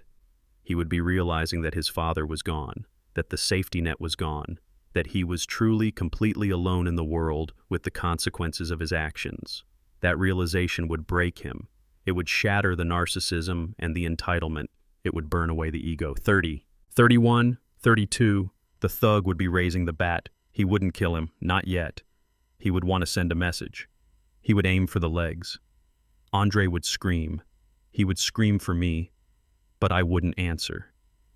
45. 46. I gripped the edge of the table. Tears were running down my face now. Hot, painful tears. I loved my son. I loved him enough to let him suffer. I loved him enough to let him be broken so he could be rebuilt. 58, 59, 60. I let out a breath I didn't know I was holding. Right now, miles away, heavy steel doors were being breached by a SWAT team. Flashbangs were detonating. Men were shouting, "Police, get on the ground." Andre was being saved. But he wasn't being saved by his daddy. He was being saved by the system. He was being saved as a victim of a crime, not as a spoiled child. He would be arrested too eventually. for the fraud, for the forgery, but he would be alive. I stood up. My legs felt weak. I walked to the sink and splashed cold water on my face. It was done. The lesson was delivered. Andre would hate me. He would tell everyone that I left him to die. He would never understand that I had been tracking him the whole time, that I had police waiting outside, and I would never tell him. If I told him I called the police, he would see it as another bailout. He would think I was still protecting him. He had to believe I walked away. He had to believe that the bridge was burned. I walked to the living room and sat in my recliner. I stared at the plywood on the door. Tomorrow I would go down to the station. I would give my statement about the break-in. I would confirm that Andre forged the documents. I would press charges. It would be the final nail in the coffin of our relationship. But it was the only way to save the man he could still become. I sat in the dark and waited for Miller to call me back and tell me my son was safe. I was a father who had just thrown his child into deep water to teach him to swim, and now I had to sit on the shore and pray he didn't drown in his own resentment. The phone rang 10 minutes later. "He is safe," Miller said. "A few bruises, a broken nose. He is in shock. We are taking him to county." "Thank you," I said. "Do you want to see him?" Miller asked. "No," I said, "not tonight. Tonight, he needs to sit in a cell and think." I hung up. I was alone. The house was empty. The text message on the fridge seemed 1,000,000 years old. "Don't expect me to take care of you." "I won't, son," I whispered. "And now you know I won't take care of you either. We were even, and we were both broken. But maybe, just maybe, we were finally free. Rats are always the first to leave a sinking ship, but unlike rats, human parasites usually try to steal the silverware on their way out. 2 days after my son, Andre, was dragged out of my house by the consequences of his own actions and thrown into a holding cell at the county jail, his wife, Chloe, decided it was time to cut her losses. She did not go to the jail to visit him. She did not call a lawyer to help him. She did what people like her always do when the host organism stops providing blood. She went looking for a new host. I knew she would. Silas, my private investigator, had sent me the photos that morning. They were high-resolution images taken with a telephoto lens through the window of a 24-hour gym downtown. There was Chloe, her face buried in the neck of a man who looked like he was carved out of granite. I knew him. His name was Jax. He was her personal trainer, the one I had been paying $200 an hour for over the last 3 years. In the photos, she wasn't crying over her husband's incarceration. She was laughing. She was kissing him. She was moving on before the body was even cold. It was sickening, but it was also liberating because it confirmed everything I had ever suspected about her heart. It was a cold, dead thing that only beat for money and status. Now that Andre was a felon and a pauper, she was shedding her skin. At 2 in the afternoon, I was sitting in my living room reading a book on structural engineering. The house was quiet. The plywood on the front door was a stark reminder of the violence that had visited us, but inside everything was still. Then I heard the key turn in the lock. Chloe burst in. She was not wearing her usual designer armor. She was wearing leggings and a sweatshirt, and her hair was pulled back in a messy bun. She looked frantic. She looked like a looter in a riot. She didn't even look at me. She marched straight past my chair as if I were a piece of old furniture and headed for the stairs. She was carrying 3 large duffel bags. Empty ones. I did not move.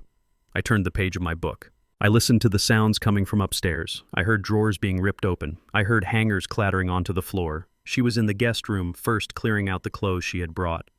Then I heard her footsteps move down the hall to the master bedroom, my bedroom. I closed my book. I stood up. I walked silently to the bottom of the stairs. I heard the sound of the jewelry box opening. It was an old wooden box that I had made for Betty on our 10th anniversary.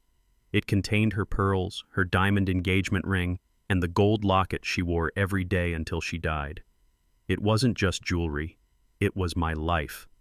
I walked up the stairs. My steps were heavy and deliberate.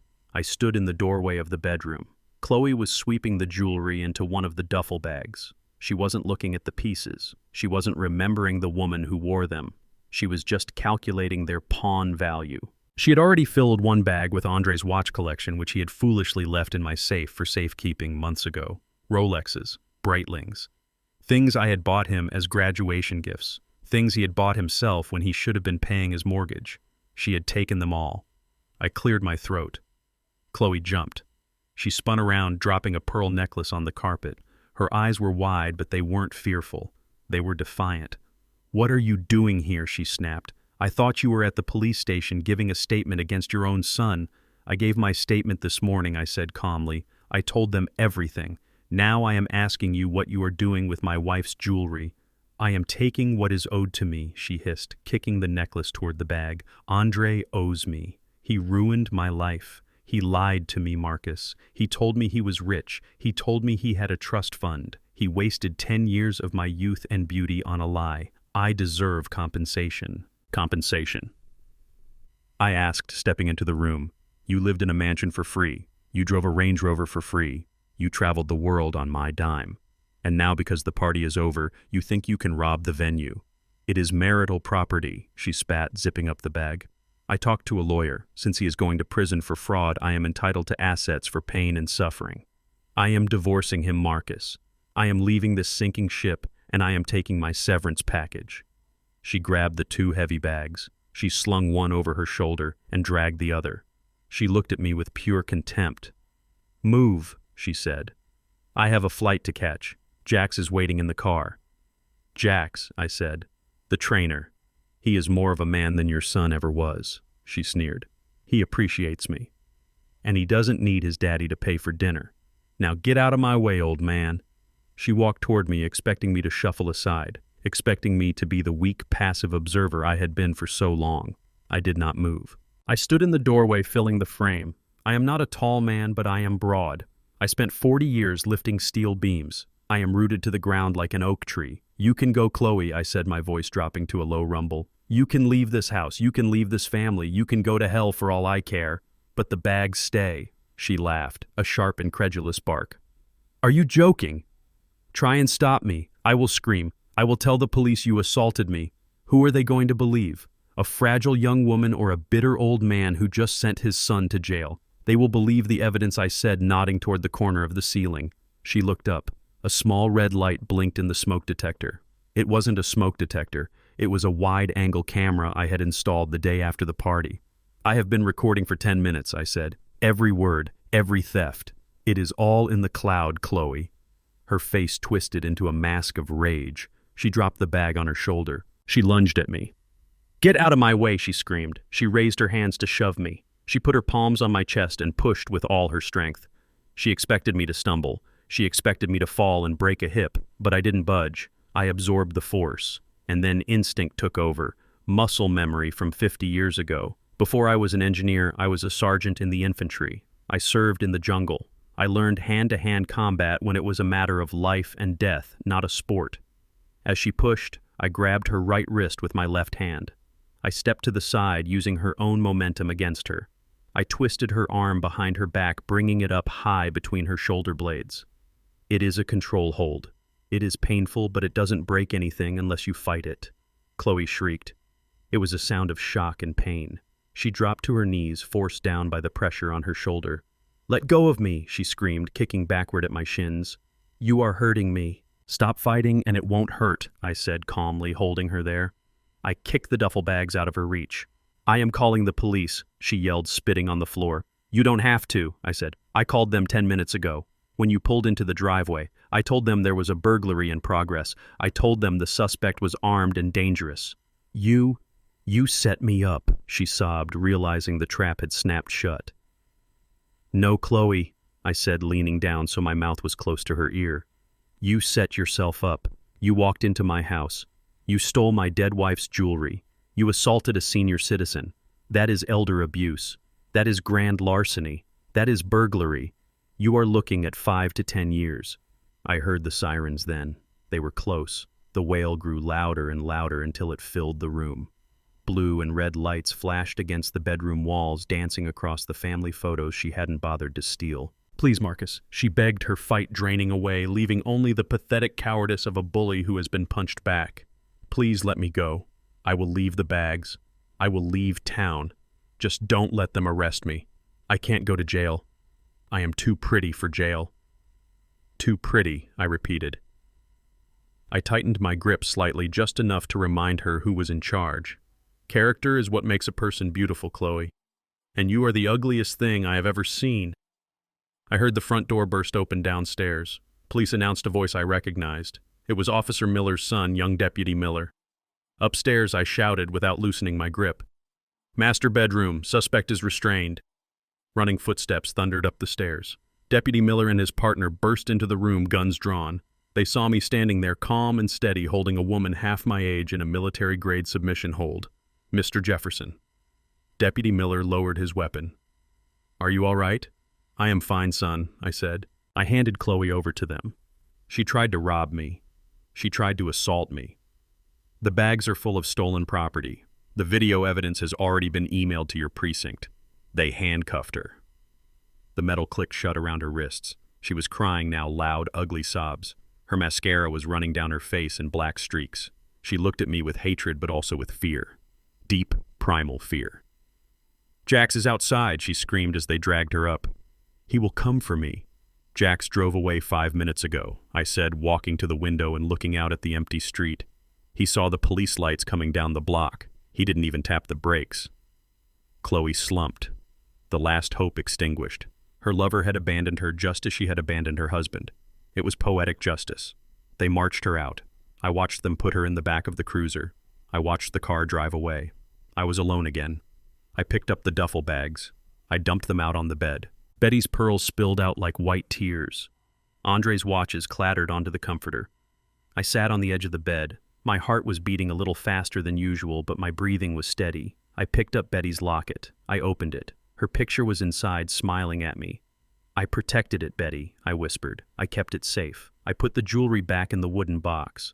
I put the watches in a drawer. I would sell them later. I would use the money to fix the front door." I went downstairs. I made myself a sandwich. Andre was in jail. Chloe was in jail. The house was mine again. The silence was mine again. Phase 6 was complete. The cleanup was almost done. But I knew this wasn't the end. They were litigious people. They were people who believed that if they couldn't win by force, they could win by law. They would find a lawyer. They would try to sue me. They would try to claim I was incompetent again. They would try to say I was dangerous. Let them try. I took a bite of my sandwich. It tasted good. It tasted like victory. I had my health, I had my money, and I had the best lawyer in the state on speed dial. Tomorrow the legal war would begin. But tonight I was going to sleep with both eyes closed, because the monsters were in cages where they belonged, and the gatekeeper was finally off duty. The courtroom smelled of floor wax and cheap cologne, the kind of scent that tries to mask the decay underneath. It was 9 a.m. on a Tuesday, and I was sitting at the defendant's table wearing my charcoal suit and cleaning my glasses with a microfiber cloth. My hands were steady. Beside me sat Lucinda, my attorney, who looked like a panther resting in the shade, waiting for a gazelle to make a mistake. Across the aisle sat my son Andre and his wife Chloe. They were an interesting pair to watch. Just 48 hours ago, Andre had been dragged out of my house by loan sharks, and Chloe had been arrested for grand larceny. Yet here they were, sitting shoulder to shoulder, holding hands like a couple on their honeymoon. Andre was out on bail, his face bruised and swollen from his night with the collectors, but he had managed to find a suit that hid the worst of it. Chloe was out too, presumably because she found a bondsman who took jewelry as collateral, or maybe she found another Jax. They looked at me with a mixture of fear and arrogance. They hated each other, I knew that, but they loved my money more than they hated each other. They had formed a temporary alliance of greed, a coalition of the desperate. Their lawyer was a man named Mr. Sterling. He was young, flashy, and wore a watch that was too big for his wrist. He stood up to address Judge Henderson, a woman with gray hair and eyes that had seen every variety of human nonsense this city could produce.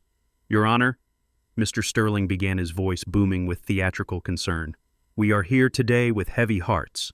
My clients, Mr. and Mrs. Jefferson, are petitioning for an emergency guardianship over the person and estate of Mr. Marcus Jefferson." He pointed a finger at me. I put my glasses back on and looked at him. "Mr. Jefferson is 75 years old," Sterling continued, "and in recent weeks his mental faculties have declined precipitously. We believe he is suffering from advanced Alzheimer's disease, or perhaps a vascular dementia.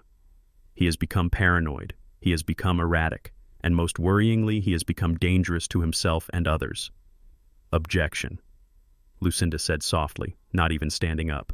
"Speculation," sustained, the judge said. "Stick to the facts, counselor. The facts are terrifying."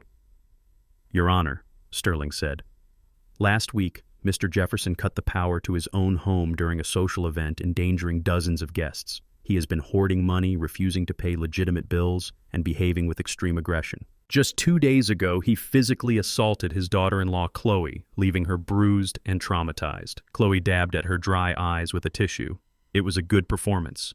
He is wasting the estate, Sterling concluded. He is burning through assets that are necessary for his own care. He is throwing money away out of spite. My clients simply want to protect him. They want to ensure he is in a safe facility where he can get the help he needs while they manage the complex financial portfolio he is no longer capable of understanding. I listened to them paint me as a senile invalid. It hurt. It hurt not because it was true, but because my son sat there nodding his head. He knew I was the sharpest engineer in the room. He knew I could calculate the load-bearing capacity of a bridge in my head, but he was willing to erase my identity to pay his gambling debts. Andre took the stand first. He limped slightly, playing up his injuries. My father, he isn't the man he used to be. Andre testified, his voice trembling with fake emotion. He forgets things.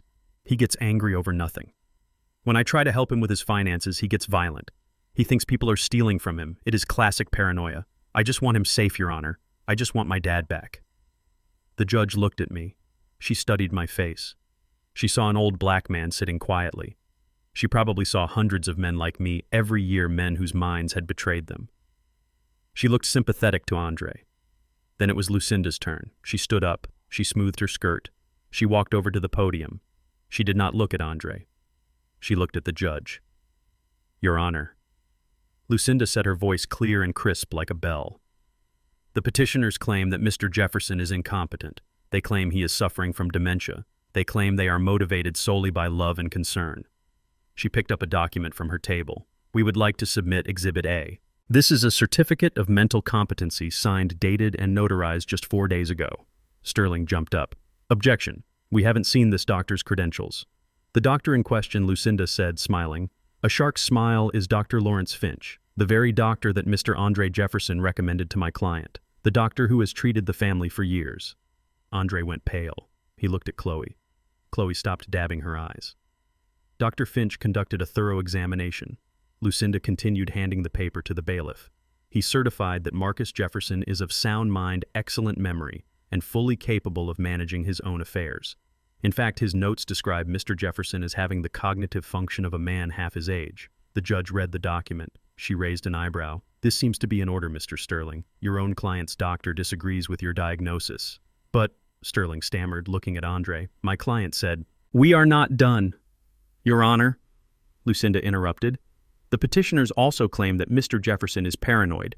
They claim his belief that they are plotting against him is a symptom of his illness. She picked up a small USB drive. She held it up to the light. We would like to play Exhibit B. This is an audio recording taken from the guest bedroom of Mr. Jefferson's home on the night of the power outage. Chloe gasped. She stood up halfway, then sat back down, realizing she had nowhere to go. Is this admissible? Sterling asked, desperate now. It was recorded in the common areas of Mr. Jefferson's own home, where he has no expectation of privacy from himself, Lucinda argued, and it proves intent to commit fraud. I will allow it, the judge said. Lucinda plugged the drive into the court's AV system. The speakers crackled. Then Chloe's voice filled the courtroom loud and clear. He is unstable. We are doing him a favor. And once he is declared incompetent, the new will he probably wrote is void. We get it all, Andre. The courtroom went silent. Even the court reporter stopped typing for a second. Then Andre's voice came on. He will never sign it. No doctor is going to sign off on that. He is sharp as a tack. And then Chloe again. Finch owes me. If we tell him Marcus is dangerous, he will sign the certificate. Lucinda stopped the recording. She looked at Andre and Chloe. They were frozen. They looked like deer in the headlights of a semi-truck. The mask of the loving family had been ripped off, revealing the ugly, rotting greed underneath. Paranoia, Your Honor? Lucinda asked. Or preparation? My client wasn't imagining a conspiracy. He was living in the middle of one. Sterling sat down. He put his head in his hands. He knew he had lost. He knew he had been played by his own clients. The judge stared at Andre and Chloe. Her expression shifted from professional detachment to cold anger. She was a guardian of the law, and she hated people who tried to weaponize her court against the vulnerable. "Stand up," she ordered.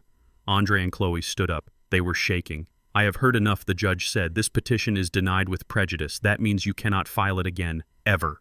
She slammed her gavel down, but she wasn't finished. "Mr. Jefferson," she said, looking at Andre, "you came into my courtroom and lied under oath. You tried to use the state to strip a citizen of his civil rights for your own financial gain. That is not just immoral, it is perjury, and it is attempted fraud." "But, Your Honor," Andre squeaked. "Silence," the judge roared. "I am referring this transcript to the district attorney's office. I suggest you get a criminal lawyer, Mr. Sterling, because you are going to need one. And as for the allegations of assault," she looked at me, "Mr. Marcus Jefferson appears to be a man defending his home from intruders. The restraining order requested by the defendant against the plaintiffs is granted. 500 yards. If you go near his house again, you go to jail. Do I make myself clear?" "Yes, Your Honor," Andre whispered. "Get out of my sight," the judge said. They practically ran out of the courtroom.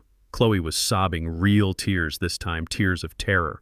Andre looked like a man walking to the gallows. I stood up. I buttoned my jacket. I shook Lucinda's hand.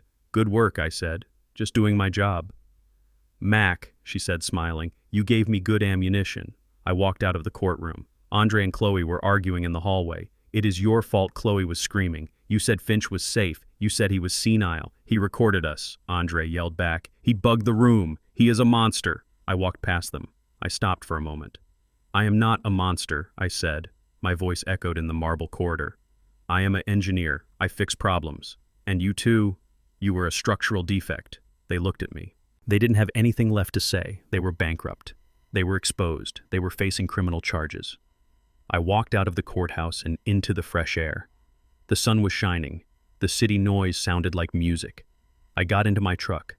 I sat there for a moment, breathing it in. The freedom. They had tried to take my mind. They had tried to take my dignity, but they forgot one thing. You cannot break a man who has built himself from the ground up. You can only chip the paint. I started the engine. Phase 7 was complete. The legal battle was won, but the war wasn't over. I still had to evict them from the house. I still had to clean up the mess. But first I was going to get a cheeseburger, a double cheeseburger with bacon. Because I was a free man, and I could spend my money on whatever I wanted. I drove away, leaving my son and his wife standing on the steps of the courthouse, watching their future drive away in a rusted Ford pickup. They had wanted to inherit my life. Instead, they inherited my wrath. And the ledger was finally balancing out. Defense is a strategy for people who hope the enemy will eventually get tired and go home. But I knew my son Andre and his wife Chloe would never get tired, because parasites do not stop eating until the host is dead. After the victory in the courtroom, where the judge tossed their guardianship petition into the trash like a used napkin, I did not go home to celebrate. I did not pop champagne. I went to the office of the county sheriff. Sheriff Grady has been my friend for 30 years. We fish together on Sundays when the base are running. He is a man who respects the law but respects justice even more. When I walked into his office, he didn't ask why I was there, he just asked when we were moving out. He knew the paperwork was in order. He knew the eviction notice had been filed electronically the moment the gavel came down in court. You see, Andre thought he owned that mansion in the Heights. He told everyone he owned it. He strutted around the pool deck like a feudal lord surveying his lands. But he never read the fine print of the trust documents. The house was not titled to him. It was titled to Jefferson Holdings, LLC, a company I created, a company I controlled. Andre was technically a tenant on a lease-to-own agreement, an agreement that had a very specific clause regarding default. Miss one payment and the lease is void. Miss two and eviction is immediate. He had missed 3 because I had stopped making them for him. I drove my rusted Ford pickup to the Heights. I looked out of place among the manicured lawns and the imported fountains.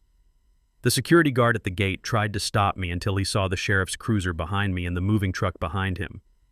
It was a caravan of consequences rolling down the boulevard. We pulled up to the house.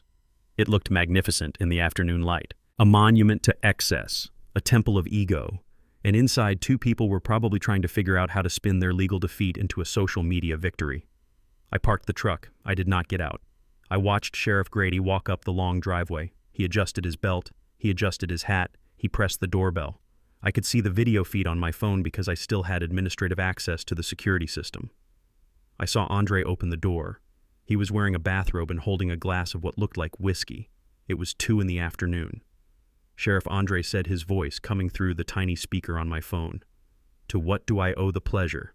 Are you here to arrest my father?" Did he finally snap? Sheriff Grady shook his head. He held up a piece of paper. It was a neon orange sticker, the kind they put on condemned buildings. "I am here to execute a writ of possession," Mr. Jefferson Grady said, his voice booming. "You are in breach of your lease agreement. The owner has exercised his right to immediate reclamation. You have 15 minutes to vacate the premises." Andre laughed. It was a nervous, brittle sound. "The owner. I am the owner. My dad pays the mortgage, but the house is mine. It is in the trust." "The trust has been dissolved," son Grady said, stepping forward. "The property has reverted to the holding company, and the CEO of that company is sitting in that truck right there." Andre looked past the sheriff. He saw my truck. He saw me sitting behind the wheel, my face shadowed by the brim of my baseball cap. He saw the moving truck idling behind me. "This is illegal," he screamed. "You have to give us 30 days. You have to give us notice." "Read your contract," Grady said, handing him the orange paper. "Clause 14, Section B, immediate termination upon insolvency. You are insolvent, Andre. Now step aside. The movers are on the clock." Chloe appeared behind Andre. She was wearing a silk kimono and looked like she had been crying for hours. "What is going on?" she shrieked.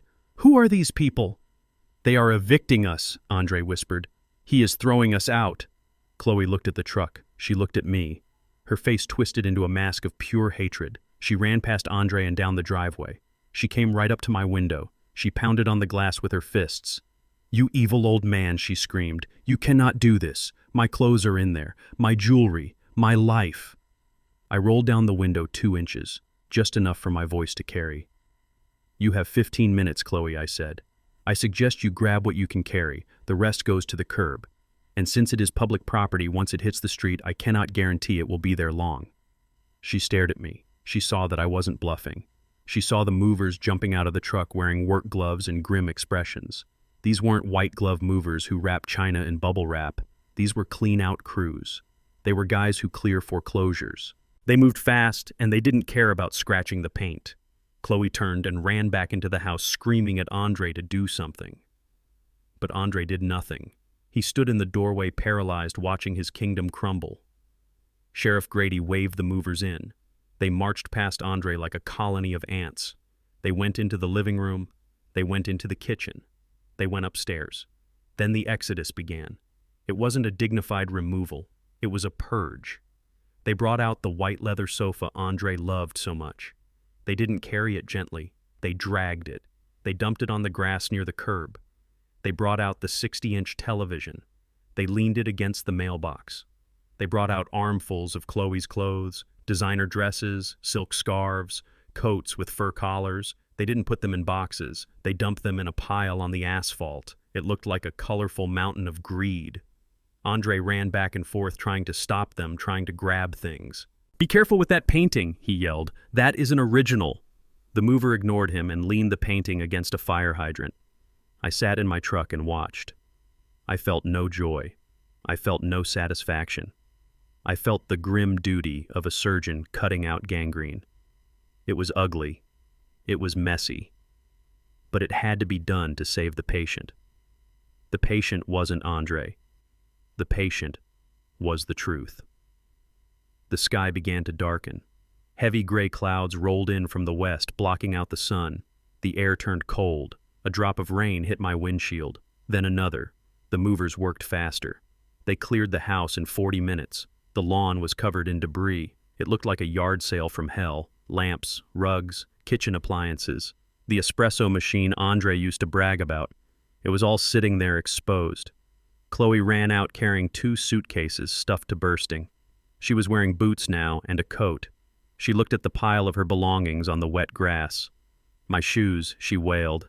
"My Louboutins, they are getting wet." She tried to cover the pile with a blanket, but the wind whipped it away. Sheriff Grady walked out of the front door. He did a final sweep. "The house is clear, Mr. Jefferson," he said to me. I nodded. "Lock it up." Grady took a padlock from his belt. He looped it through the handles of the grand double doors. He snapped it shut. The sound was final, like a gunshot. Andre stood on the porch. He was still wearing his bathrobe and slippers. He hadn't packed a bag. He hadn't saved anything. He had spent the whole time arguing with reality, and reality had won. "You have to leave the property, son," Grady said, putting a hand on Andre's shoulder. "Now." Andre looked at the padlock. He looked at the orange sticker on the door. He looked at his wife, who was frantically trying to shove a toaster into a Louis Vuitton bag. He walked down the steps. He stepped onto the wet grass. His slippers squished in the mud. He walked to the middle of the lawn and stood there surrounded by the wreckage of his fake life. The rain started to fall harder, a steady cold downpour that soaked through his robe in seconds. His hair plastered to his skull. He looked small. He looked frail. I started the engine of my truck. The vibration ran through the chassis. Andre looked up. He looked at me through the rain-slicked windshield. His eyes were hollow. He looked like a man who had just woken up from a coma to find the world had ended. "Dad," he mouthed. I could see the word form on his lips. I put the truck in gear. I did not look away. I wanted him to remember this moment. I wanted him to burn it into his memory. The rain, the cold, the shame. This was rock bottom. This was the foundation. You cannot build a skyscraper on a swamp. You have to dig down to the bedrock. And I had just dug him down. Chloe ran to him screaming something about the car keys, but he didn't answer her. He just stared at the house. The house that was never his. I pulled away. I drove down the street past the neighbors who were watching from their windows, past the security guard who looked away as I passed. I checked my rearview mirror one last time. I saw Andre standing alone in the rain. The house behind him was dark. The door was locked. The gate was closed. He was homeless. He was broke. He was alone. It was the cruelest thing I had ever done. And it was the most loving thing I had ever done.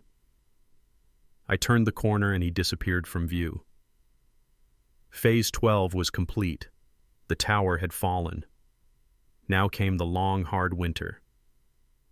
I drove home to my small house with the plywood door. It wasn't a mansion.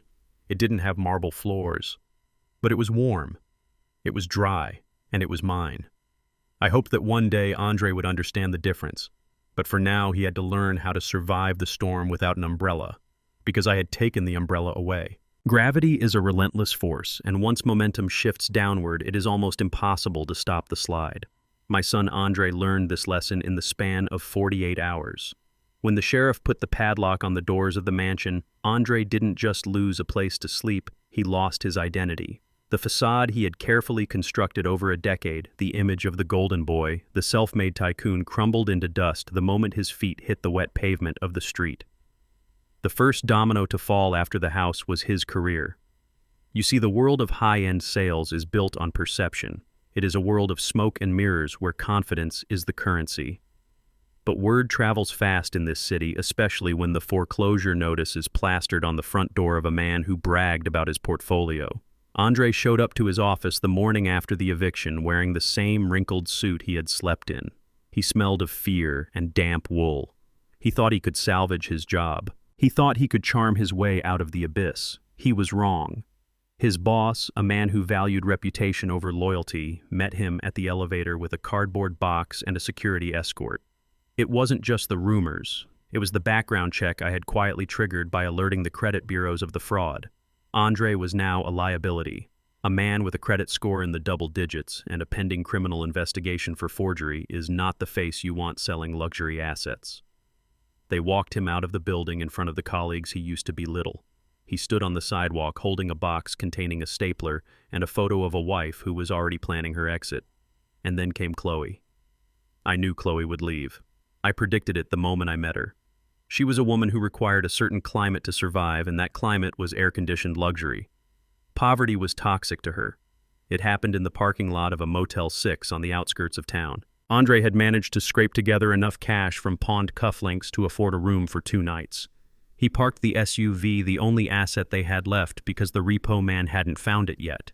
He turned to her, probably looking for a shred of comfort, probably hoping that the wedding vows meant something, for richer or for poorer. My private investigator Silas captured the moment from across the street. He didn't need audio for me to know what was said. The body language screamed it. Chloe didn't get out of the car. She sat there staring straight ahead, her face a mask of cold fury. Andre reached for her hand. She pulled away as if he were contagious. She reached into her purse. She didn't pull out a tissue to dry his tears. She pulled out a thick envelope, legal size. She opened the door and stepped out into the drizzle. She threw the envelope onto the hood of the SUV. It landed with a wet slap. It was a petition for divorce citing irreconcilable differences and financial fraud. She had been busy. Andre got out. He ran around the car. He grabbed her arm. He begged. I could see his mouth moving, forming the words, "Please and baby, and I can fix this." Chloe shook him off. She didn't scream. She didn't make a scene. She simply looked at him with eyes dead of any emotion and pointed to a dark sedan waiting at the exit of the lot. It was Jax, the trainer. He had come back not to save her, but to collect his prize now that she was single. She walked away. She got into the sedan. She didn't look back. Andre stood alone in the parking lot. The rain was falling harder now, soaking the envelope on the hood, blurring the ink of his marriage's death warrant.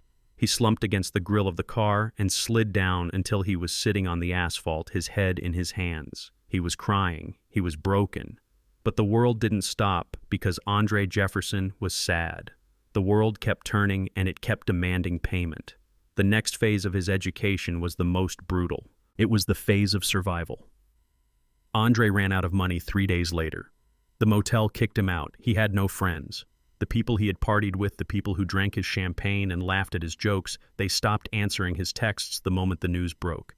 He was radioactive. He was a loser. And in their world, being a loser is a contagious disease. He moved into the SUV. He parked it under a bridge near the industrial district, trying to stay out of sight of the repo trucks that were prowling the city like sharks. He learned quickly that a luxury SUV is a terrible bedroom. The leather seats that used to feel so soft were cold and hard at 3 a.m. The engine couldn't run all night because he had no money for gas, so he froze. He huddled under a coat that used to be his dry cleaning, sleeping in the fetal position, trying to preserve body heat.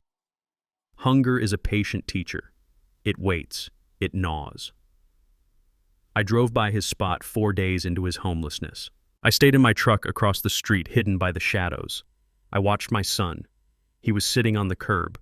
He looked 20 years older. His beard was patchy and gray. His clothes were stained. He was holding a plastic bag from a discount bakery. He pulled out a bagel. It was hard. I could tell by the way he had to tear at it with his teeth. It was day-old bread sold for pennies.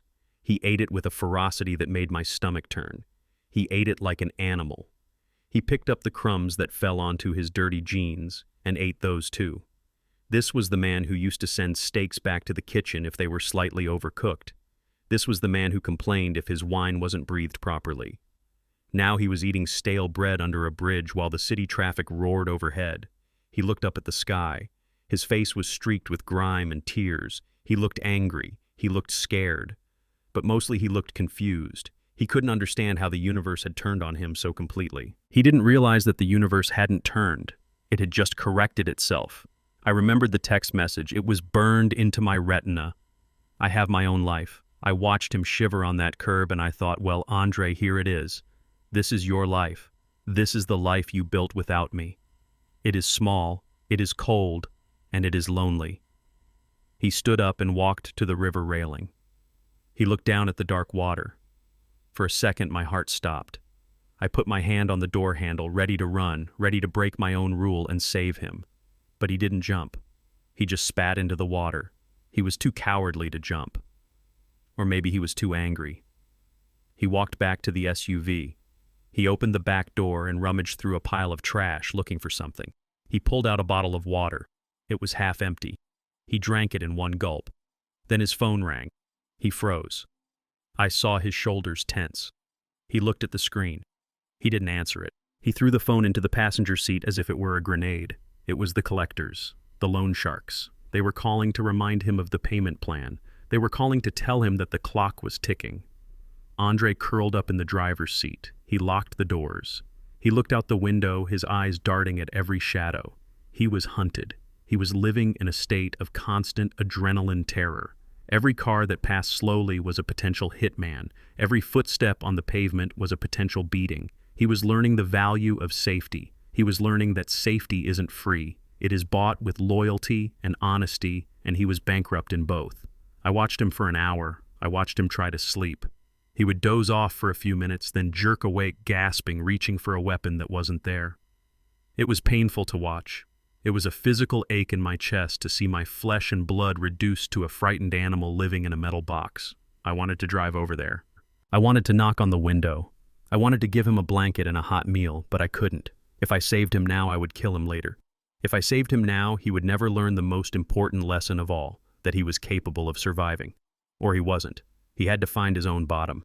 He had to hit the bedrock. I put my truck in gear and drove away slowly. I left him there in the dark.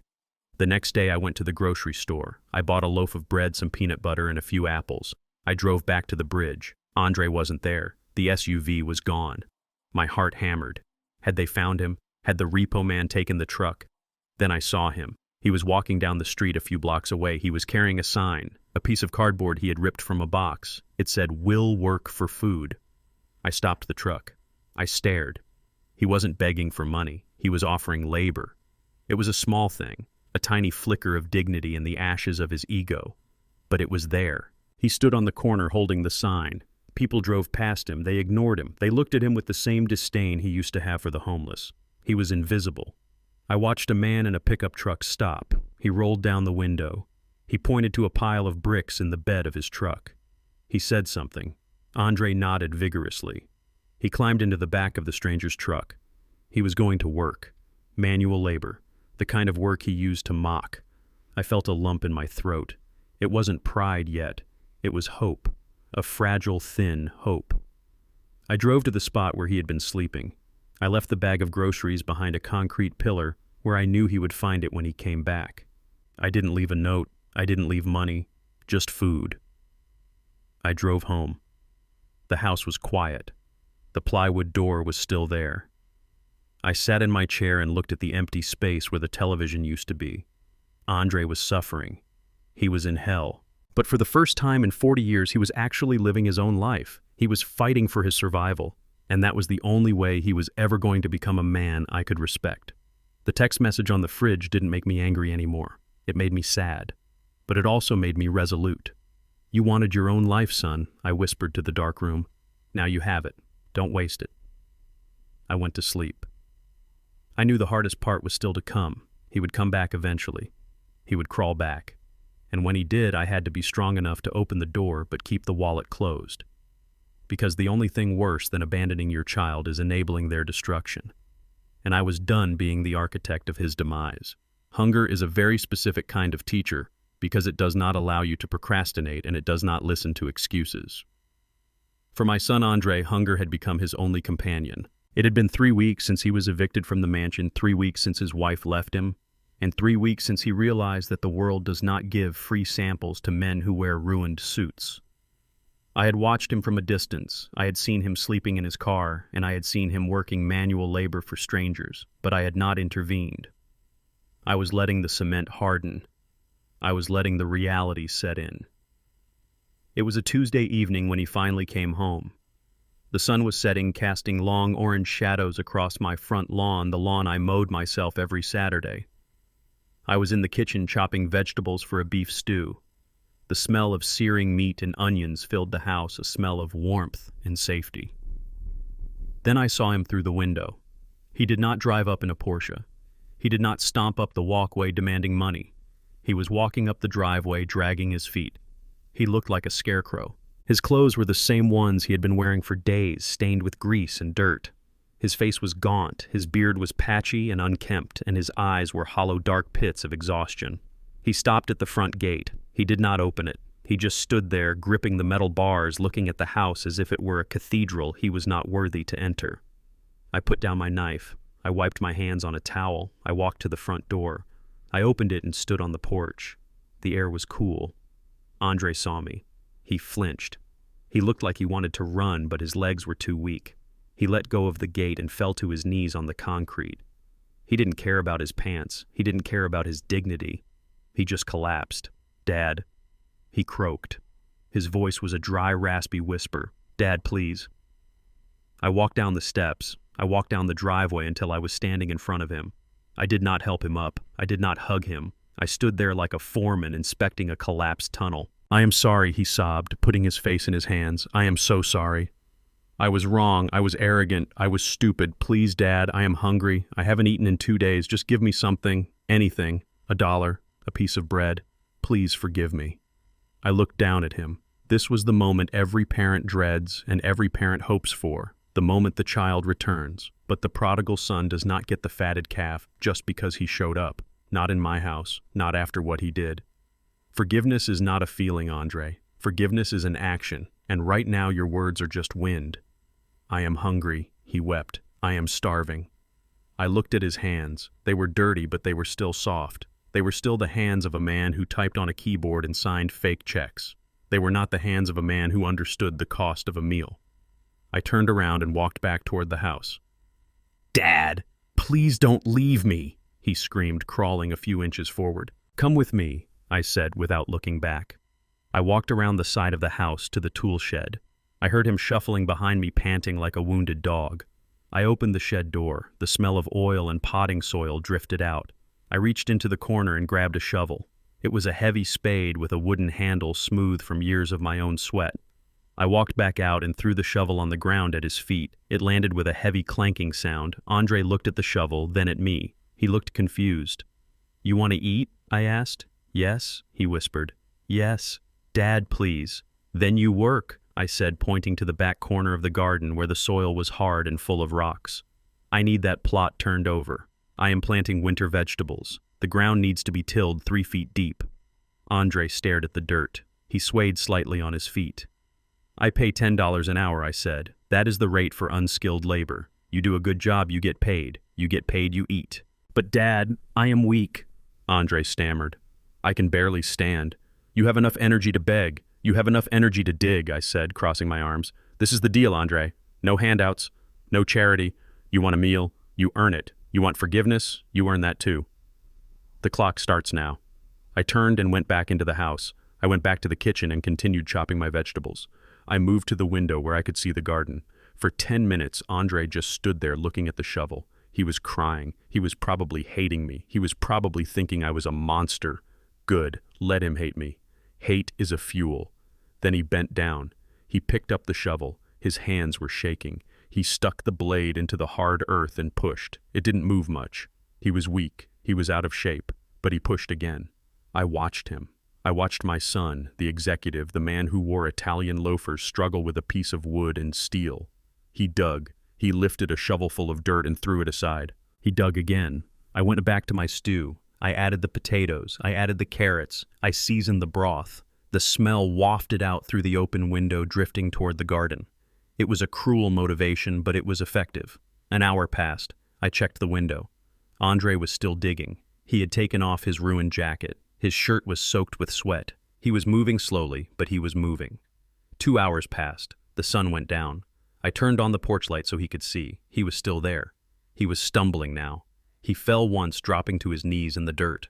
He stayed there for a long time, breathing hard.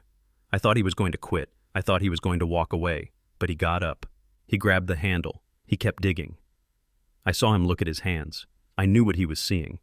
Blisters. Big, fluid-filled bubbles rising on his palms where the friction of the wood was tearing his soft skin apart. Then I saw him wince. One of them had popped. I could see him wipe his hand on his pants, leaving a smear of blood and dirt. He was bleeding for his dinner. Finally. At 3 hours, I walked out onto the back porch. The stew was ready. It was thick and rich. "Time," I called out. Andre stopped. He leaned on the shovel, trembling. He looked like a coal miner. He was covered in filth. His face was streaked with mud and sweat. He breathed in ragged gasps. He dropped the shovel. He walked toward the porch. He held out his hands. They were raw. They were red and bleeding. The skin was peeled back in jagged strips. I looked at his work. He had turned over a good patch of earth. It wasn't perfect. It was messy. But it was done. I reached into my pocket and pulled out my wallet. I took out 3 $10 bills. $30. I handed them to him. $30, I said. You worked 3 hours. Andre looked at the money. He took it with his trembling, bleeding hands. He stared at the bills as if they were alien artifacts. He had thrown away thousands of dollars on poker hands. He had spent hundreds on dinners he didn't eat. But he looked at these 3 crumpled bills with a reverence I had never seen before. He had earned this. It wasn't a gift. It wasn't a trust fund. It was his labor converted into value. "Thank you," he whispered. His voice was thick. I pointed to the hose on the side of the house. "Wash up," I said. "You are not coming into my kitchen looking like that." He nodded. He walked to the hose. He turned it on. The cold water hit his raw hands and he hissed in pain, but he scrubbed them. He washed his face. He washed the mud from his neck. Then he came up the steps. He stood at the door waiting. He didn't barge in. He waited for an invitation. "Come in," I said, holding the door open. He walked into the kitchen. The smell of the stew hit him, and his stomach let out a loud growl. He sat at the table. He sat in the chair he used to sit in when he was a boy doing his homework. I took a bowl. I ladled a huge portion of stew. Meat, potatoes, carrots, rich brown gravy. I cut a thick slice of cornbread and put a pat of butter on it. I placed it in front of him. "That will be $10, I said, holding out my hand. Andre looked at me. He didn't argue. He didn't say that was expensive for a bowl of soup. He reached into his pocket and handed me one of the $10 bills he had just earned. I took it. I put it in my pocket. "Eat," I said. He picked up the spoon. His hand was shaking so bad he spilled a little. He brought the spoon to his mouth. He tasted it. He closed his eyes. A tear leaked out and ran down his dirty cheek. It is good," he choked out. "It is the best thing I have ever tasted. It tastes good because you paid for it," I said, sitting down opposite him with my own bowl. "It tastes good because that salt in the broth isn't just salt. It is your sweat, Andre." He ate. He ate like a starving man, but he also ate with a strange new respect. He scraped the bowl clean. He used the cornbread to wipe up every drop of gravy. When he was done, he sat back and let out a long breath. The color was returning to his face. I looked at his hands resting on the table. The blood had dried. The blisters were open wounds. "Those hands are going to hurt tomorrow," I said. "I know," he said, looking at them. "Good," I said. "Pain is memory. Every time you open your hand tomorrow, you are going to remember this stew. You are going to remember that you survived."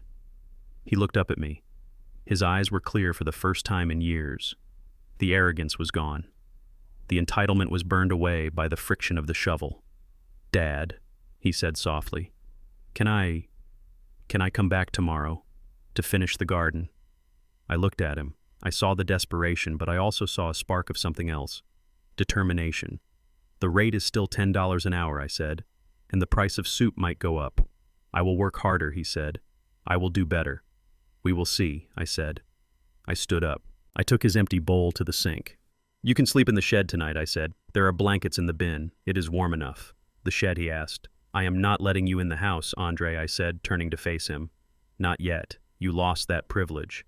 You are an employee right now, not a resident." He nodded slowly. He understood.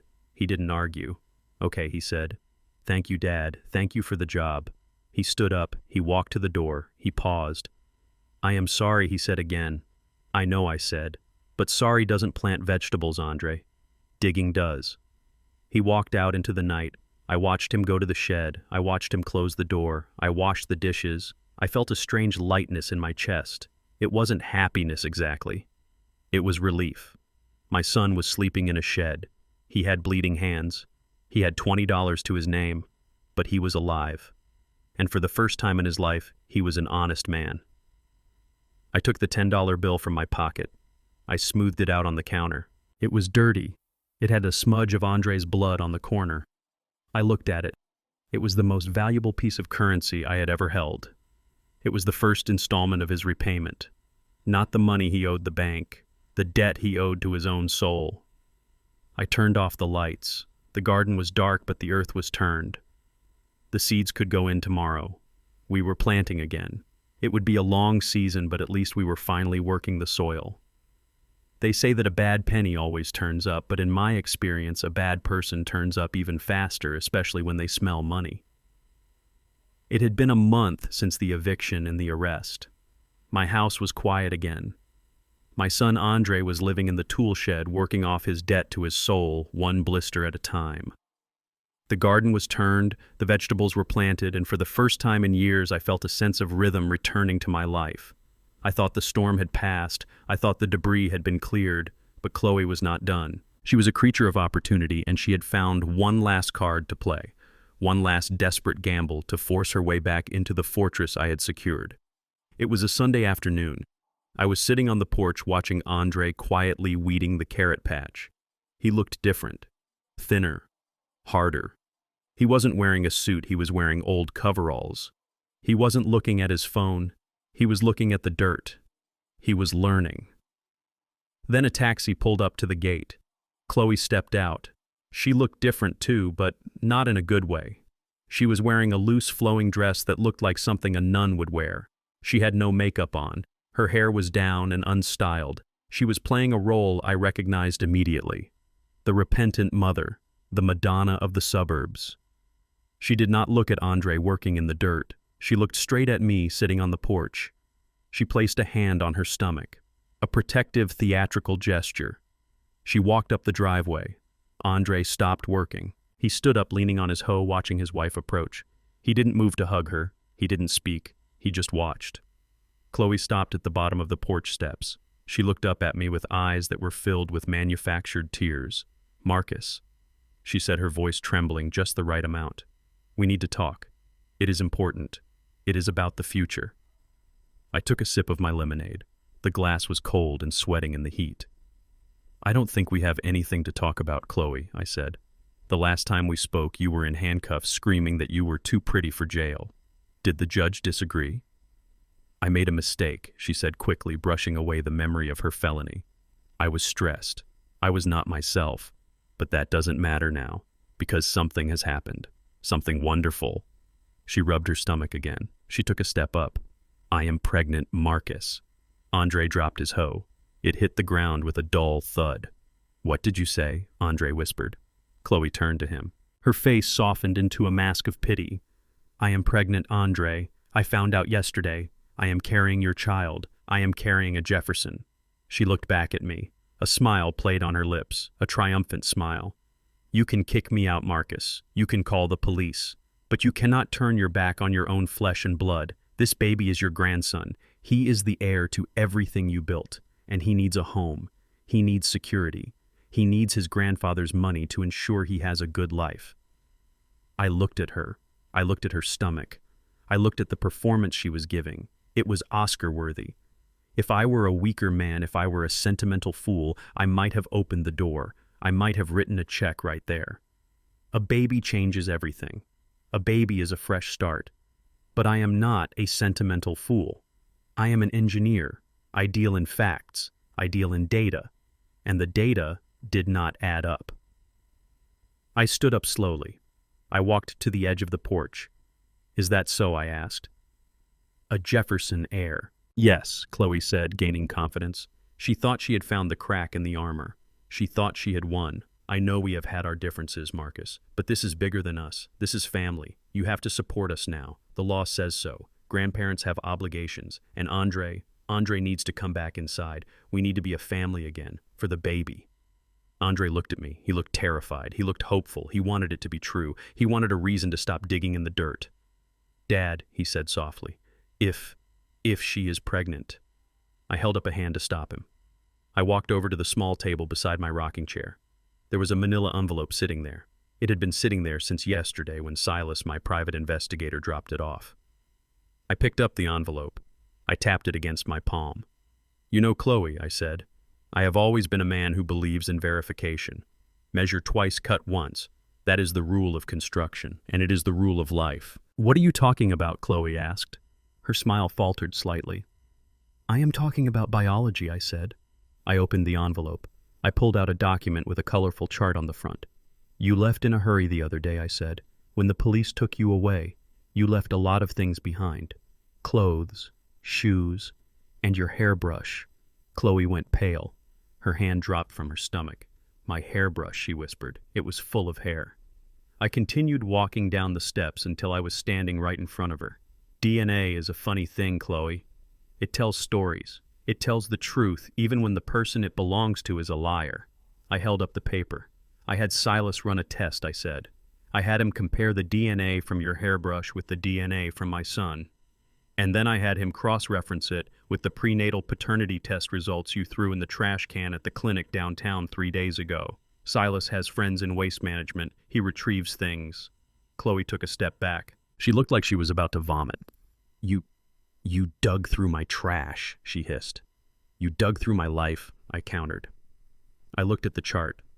This document says 2 things, I said, my voice loud enough for Andre to hear clearly. First, it says, you are indeed pregnant. Congratulations. Andre took a step forward. Chloe. But I interrupted him, my voice cutting like a saw. Second, it says that the probability of Andre Jefferson being the father is 0.0%. The silence in the yard was absolute. The birds stopped singing. The wind stopped blowing. 0, Andre whispered. I looked at Chloe. Her face was a mask of terror. The father is not a Jefferson, I said. The father shares a genetic marker with a certain personal trainer named Jax, the same man who left you in the driveway, the same man who is currently being sued for child support by 2 other women in the city. Liar, Chloe screamed. She lunged for the paper. Give me that. It is fake. You forged it. I pulled the paper back. It is real, Chloe, I said, and it is admissible in court. You came here to commit fraud. Again. You came here to pin another man's child on my son so you could get your hands on my trust fund. You thought a baby was a key to the safe. Andre walked up to her. He was covered in dirt. He smelled of sweat and soil. He looked at his wife. Is it true, he asked. Is it Jax's baby? Chloe looked at him. She looked at his dirty clothes. She looked at his broken spirit. She sneered. Of course it is his, she spat. Look at you, Andre. You are a loser. You are a gardener. Jax is a man. He is strong. He is beautiful. I needed a backup plan. I needed insurance. And this baby was supposed to be my ticket back into the good life. But you ruined it. She turned to me screaming now, her face twisted and ugly. You ruined everything, you old devil. You should have just died. You should have died and left us the money. Why won't you just die? Because I have too much trash to take out first, I said calmly. I pointed to the gate. Get out, Chloe. Take your baby and go to the gym. Maybe Jax will give you a free membership. But you are not getting a dime from me, and you are not pinning that child on my son. The Jefferson line remains clean. Chloe stood there shaking with rage. She looked around. She realized she had lost. The final gambit had failed. I am going to sue you, she shrieked. I am going to tell everyone what you did. Tell them I said. Tell them I saved my son from raising a stranger's child. Tell them I saved my estate from a predator. I think they will understand. She turned to run, but she didn't get far. A police cruiser pulled up behind the taxi. 2 officers stepped out. They weren't the local deputies. They were city police. Chloe Jefferson, one of them called out. Chloe froze. No, she whimpered. Not again. We have a warrant for your arrest, the officer said, walking up the driveway. Multiple counts of credit card fraud, identity theft, and grand larceny from the Neiman Marcus downtown. Apparently you tried to open a line of credit in your husband's name yesterday.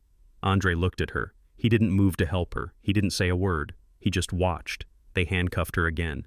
It was becoming a familiar look for her. She screamed. She kicked. She cursed us both. I watched from the porch. I felt nothing but a cold resolution. They put her in the car. The taxi driver drove away, unpaid, shaking his head. Andre stood in the driveway looking at the spot where his wife had stood. He looked at the dirt on his hands. Dad, he said, his voice thick.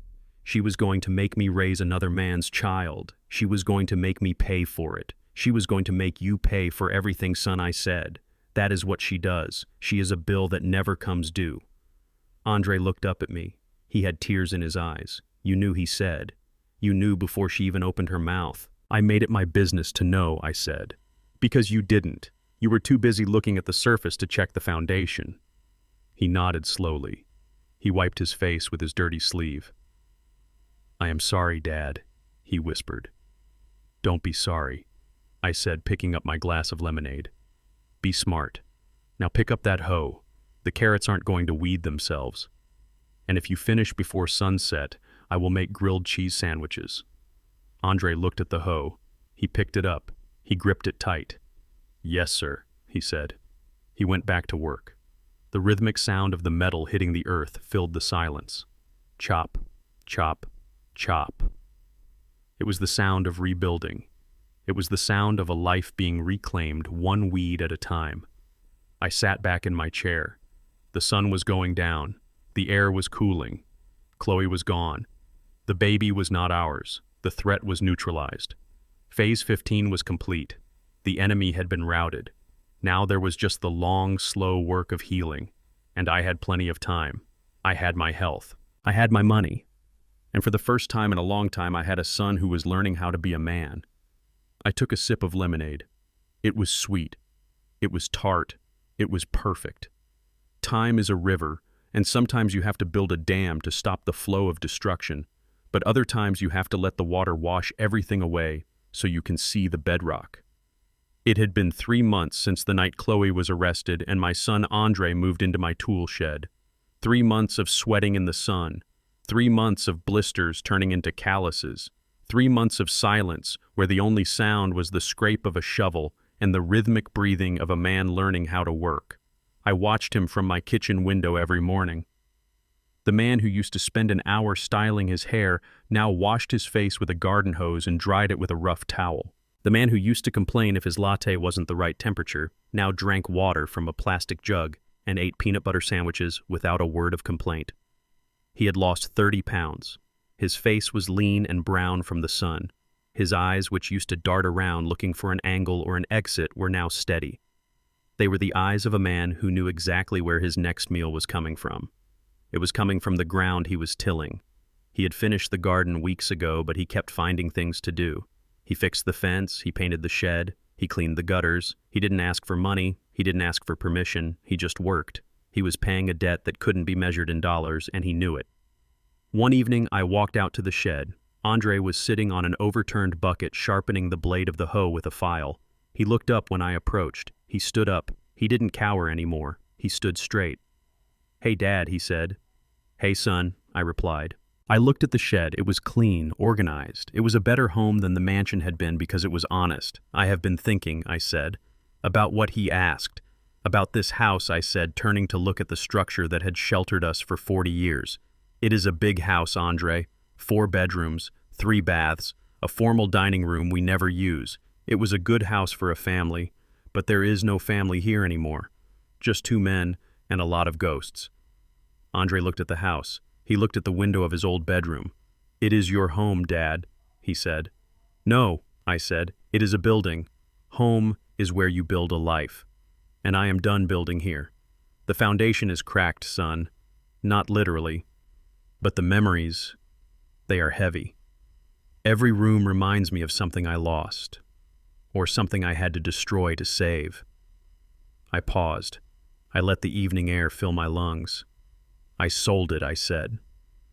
Andre dropped the file. It clattered on the concrete floor. "You sold the house," he whispered. "When?" "This morning," I said. "I signed the papers an hour ago. The buyers are a young couple. They have a baby on the way. They need the space. They need the yard. They need to fill these rooms with new laughter, not old regrets." Andre looked at me. His face was unreadable. "Where will you live?" he asked. I smiled. I reached into my pocket and pulled out a set of keys. They were heavy. They had a keychain in the shape of a globe. "Come with me," I said. I walked him to the front of the house. Parked in the driveway where the Porsche used to sit was a beast, a 45-foot Prevost Marathon coach. It was black and silver polished to a mirror shine. It was a mansion on wheels. It had marble floors, leather seats, and an engine that could pull a mountain. "What is this?" Andre asked, his eyes wide. "This is my new address," I said, patting the side of the bus. "It has a king-size bed, a full kitchen, and a satellite uplink. And the best part is the view changes whenever I want it to." "You bought a bus," he said. "I bought freedom," I corrected him. "I spent 40 years planting roots, Andre. Now I want to see the leaves. I want to see the Grand Canyon. I want to drive the Pacific Coast Highway. I want to eat lobster in Maine and tacos in San Diego." I looked at him. I looked him dead in the eye. "And I am going to do it alone." Andre looked at the bus, then at the house, then at me. He didn't argue. He didn't beg to come along. He nodded slowly. "I understand," he said. "Do you?" I asked. "I hope so." Because here is the rest of the news. I am not leaving you any money, Andre. Not a dime. He flinched. Just a little. Old habits die hard. I am going to spend it. I said, my voice firm but not unkind. I am going to spend every single cent in my accounts. I am going to stay in the best RV parks. I am going to buy the best food. I am going to tip waitresses $100 bills just to see them smile. I earned this money, and I am going to enjoy it before I die. And what about me? Andre asked quietly. I looked at his hands. They were rough. They were strong. You, I said, pointing to his chest. You have your own life, remember? You have your own hands. You have your own back. I reached into my pocket again. I pulled out a small envelope. This is for you, I said, handing it to him. He opened it. Inside was a check. It wasn't for $1 million. It wasn't for 100,000. It was for $5,000. That is your pay, I said. $10 an hour for 3 months of work, minus room and board. That is what you earned. It is yours. You can burn it, you can gamble it, or you can use it to start over. Andre looked at the check. $5,000. To the man who used to wear $5,000 suits, it should have been an insult, but he looked at it like it was a gold medal. It is enough, he said. It is more than enough, I said. It is seed money. Plant it wisely. We stood there in the twilight, the old man and the new man, the father and the son. We weren't hugging, we weren't crying, we were just standing. Two men acknowledging that the contract had changed. When do you leave? He asked. Tomorrow morning, I said. The new owners move in on Monday. You have tonight to pack your things from the shed. Where will you go first? He asked. West, I said. I have always liked the sunset. And me? He asked. Where should I go? I don't know, son, I said. That is the beauty of it. You get to decide. You don't have to ask me for permission. You don't have to ask me for funds. You are free, Andre. You are terrifyingly, completely free. He looked down at his boots. Work boots. Steel-toed. Thank you, he whispered. For what I asked. For cutting you off. For letting you starve. For humiliating you. No, he said, looking up. His eyes were wet, but his voice was steady. Thank you for the shovel. I felt a tightness in my throat. I swallowed it down. You are welcome, I said. I turned and walked toward the bus. I opened the door. The steps extended automatically with a soft hydraulic hiss. I looked back one last time. Andre was walking toward the shed. He walked with a purpose. He didn't drag his feet. He walked like a man who had work to do. I climbed into the driver's seat. It was high up. I felt like a captain on a bridge. I looked at the dashboard. It was lit up like a cockpit. GPS, radar, engine diagnostics. I was 75 years old. I was alone. I had no home. And I had never been happier. I went to the back of the bus and made myself a cup of tea. I sat in the leather captain's chair and watched the house through the tinted window. The house I had built. The house where Betty and I had raised a boy who got lost and then found himself in the dirt. It was just a building now. Wood and brick. The life had moved out. I thought about the future. I thought about the open road. I thought about the miles of asphalt waiting for me. I wasn't running away. I was running toward. I checked my bank account on my phone. The numbers were large, comforting. I'm going to have a hell of a time spending this, I said to the empty bus. I slept in the bus that night, parked in my own driveway. It was the best sleep I had had in months. The bed was soft, the air conditioning was quiet. When I woke up, the sun was rising. I looked out the window. The shed door was open. It was empty. Andre was gone. He had cleaned the shed. He had left the shovel leaning against the wall, clean and oiled. On the workbench, he had left a note. It was written on a piece of scrap paper. It didn't say, I love you. It didn't say, I am sorry. It said, I will pay you back. Every cent. I smiled. He wouldn't. Not the money. But he would pay me back in a way that mattered more. He would survive. I started the engine. The big diesel roared to life. I released the parking brake. I put it in gear and pulled out of the driveway. I didn't look back at the house. I looked forward. The road was wide, the tank was full, and the ledger was finally closed. I turned onto the main road and headed west, toward the sunset, toward the rest of my life. 5 years is a long time when you are waiting for a train, but it is the blink of an eye when you are finally driving the engine. I spent those 5 years doing exactly what I promised. I drove that massive black bus across the spine of the Rockies. I parked it on the edge of the Grand Canyon and drank coffee while watching the sun paint the rocks purple and gold. I ate jambalaya in New Orleans that was so spicy it made me cry, and I ate lobster rolls in Maine that were so sweet they made me laugh. I lived. For the first time in 40 years, I wasn't Marcus the engineer or Mr. Jefferson the provider. I was just a man with a full tank of gas and no deadline. But I never forgot. I never stopped watching. I sent postcards, not many, just enough to let him know I was still out there. I sent one from Paris with a picture of the Eiffel Tower. On the back I wrote "Steel and Rivet Son." Just like us. It stands because it bends with the wind. I didn't put a return address. I didn't want a reply. I just wanted to plant a seed. Silas, my investigator, kept me updated. The reports came in emails encrypted and short. Andre was living in a small walk-up apartment in a working-class neighborhood. It wasn't the Heights. There were no heated driveways. But it was clean. He had gotten a job at a local hardware store, not as a manager, but as a floor associate. He stocked shelves. He mixed paint. He carried bags of concrete for customers just like he had carried that shovel in my garden. The reports said he was quiet. He didn't go to bars. He didn't gamble. He drove a 10-year-old sedan that he washed himself on weekends. He had met a woman, a school librarian named Sarah, who drove a Honda and wore glasses. She didn't care about trust funds. She cared about him.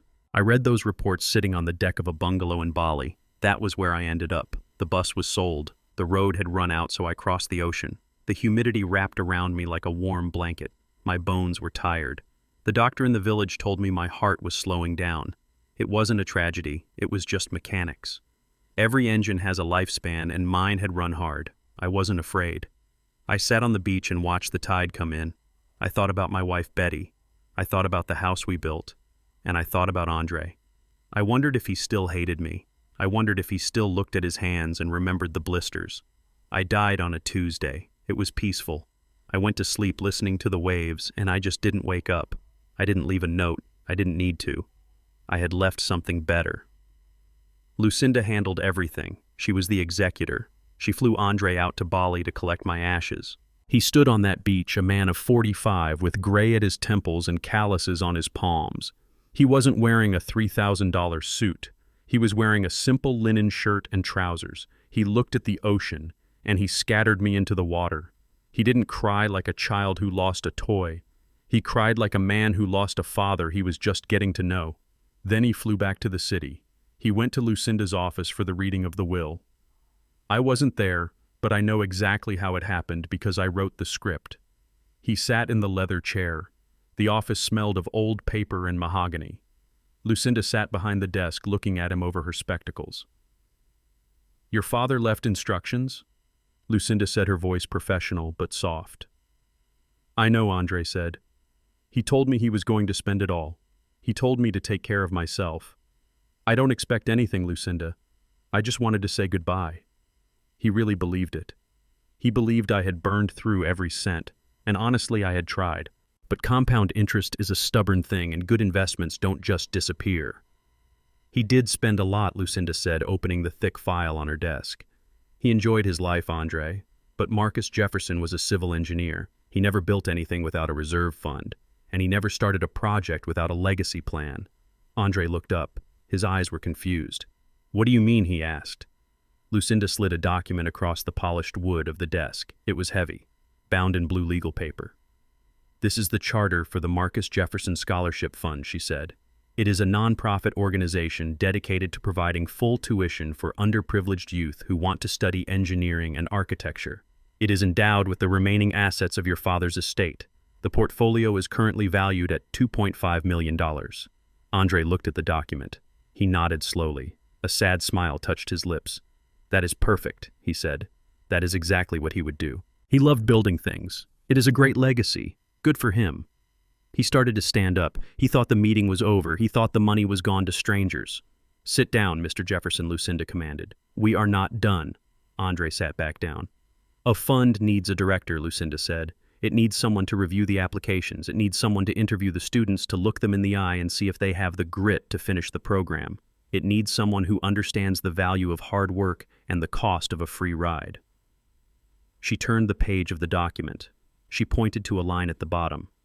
Your father appointed a lifetime executive director, she said.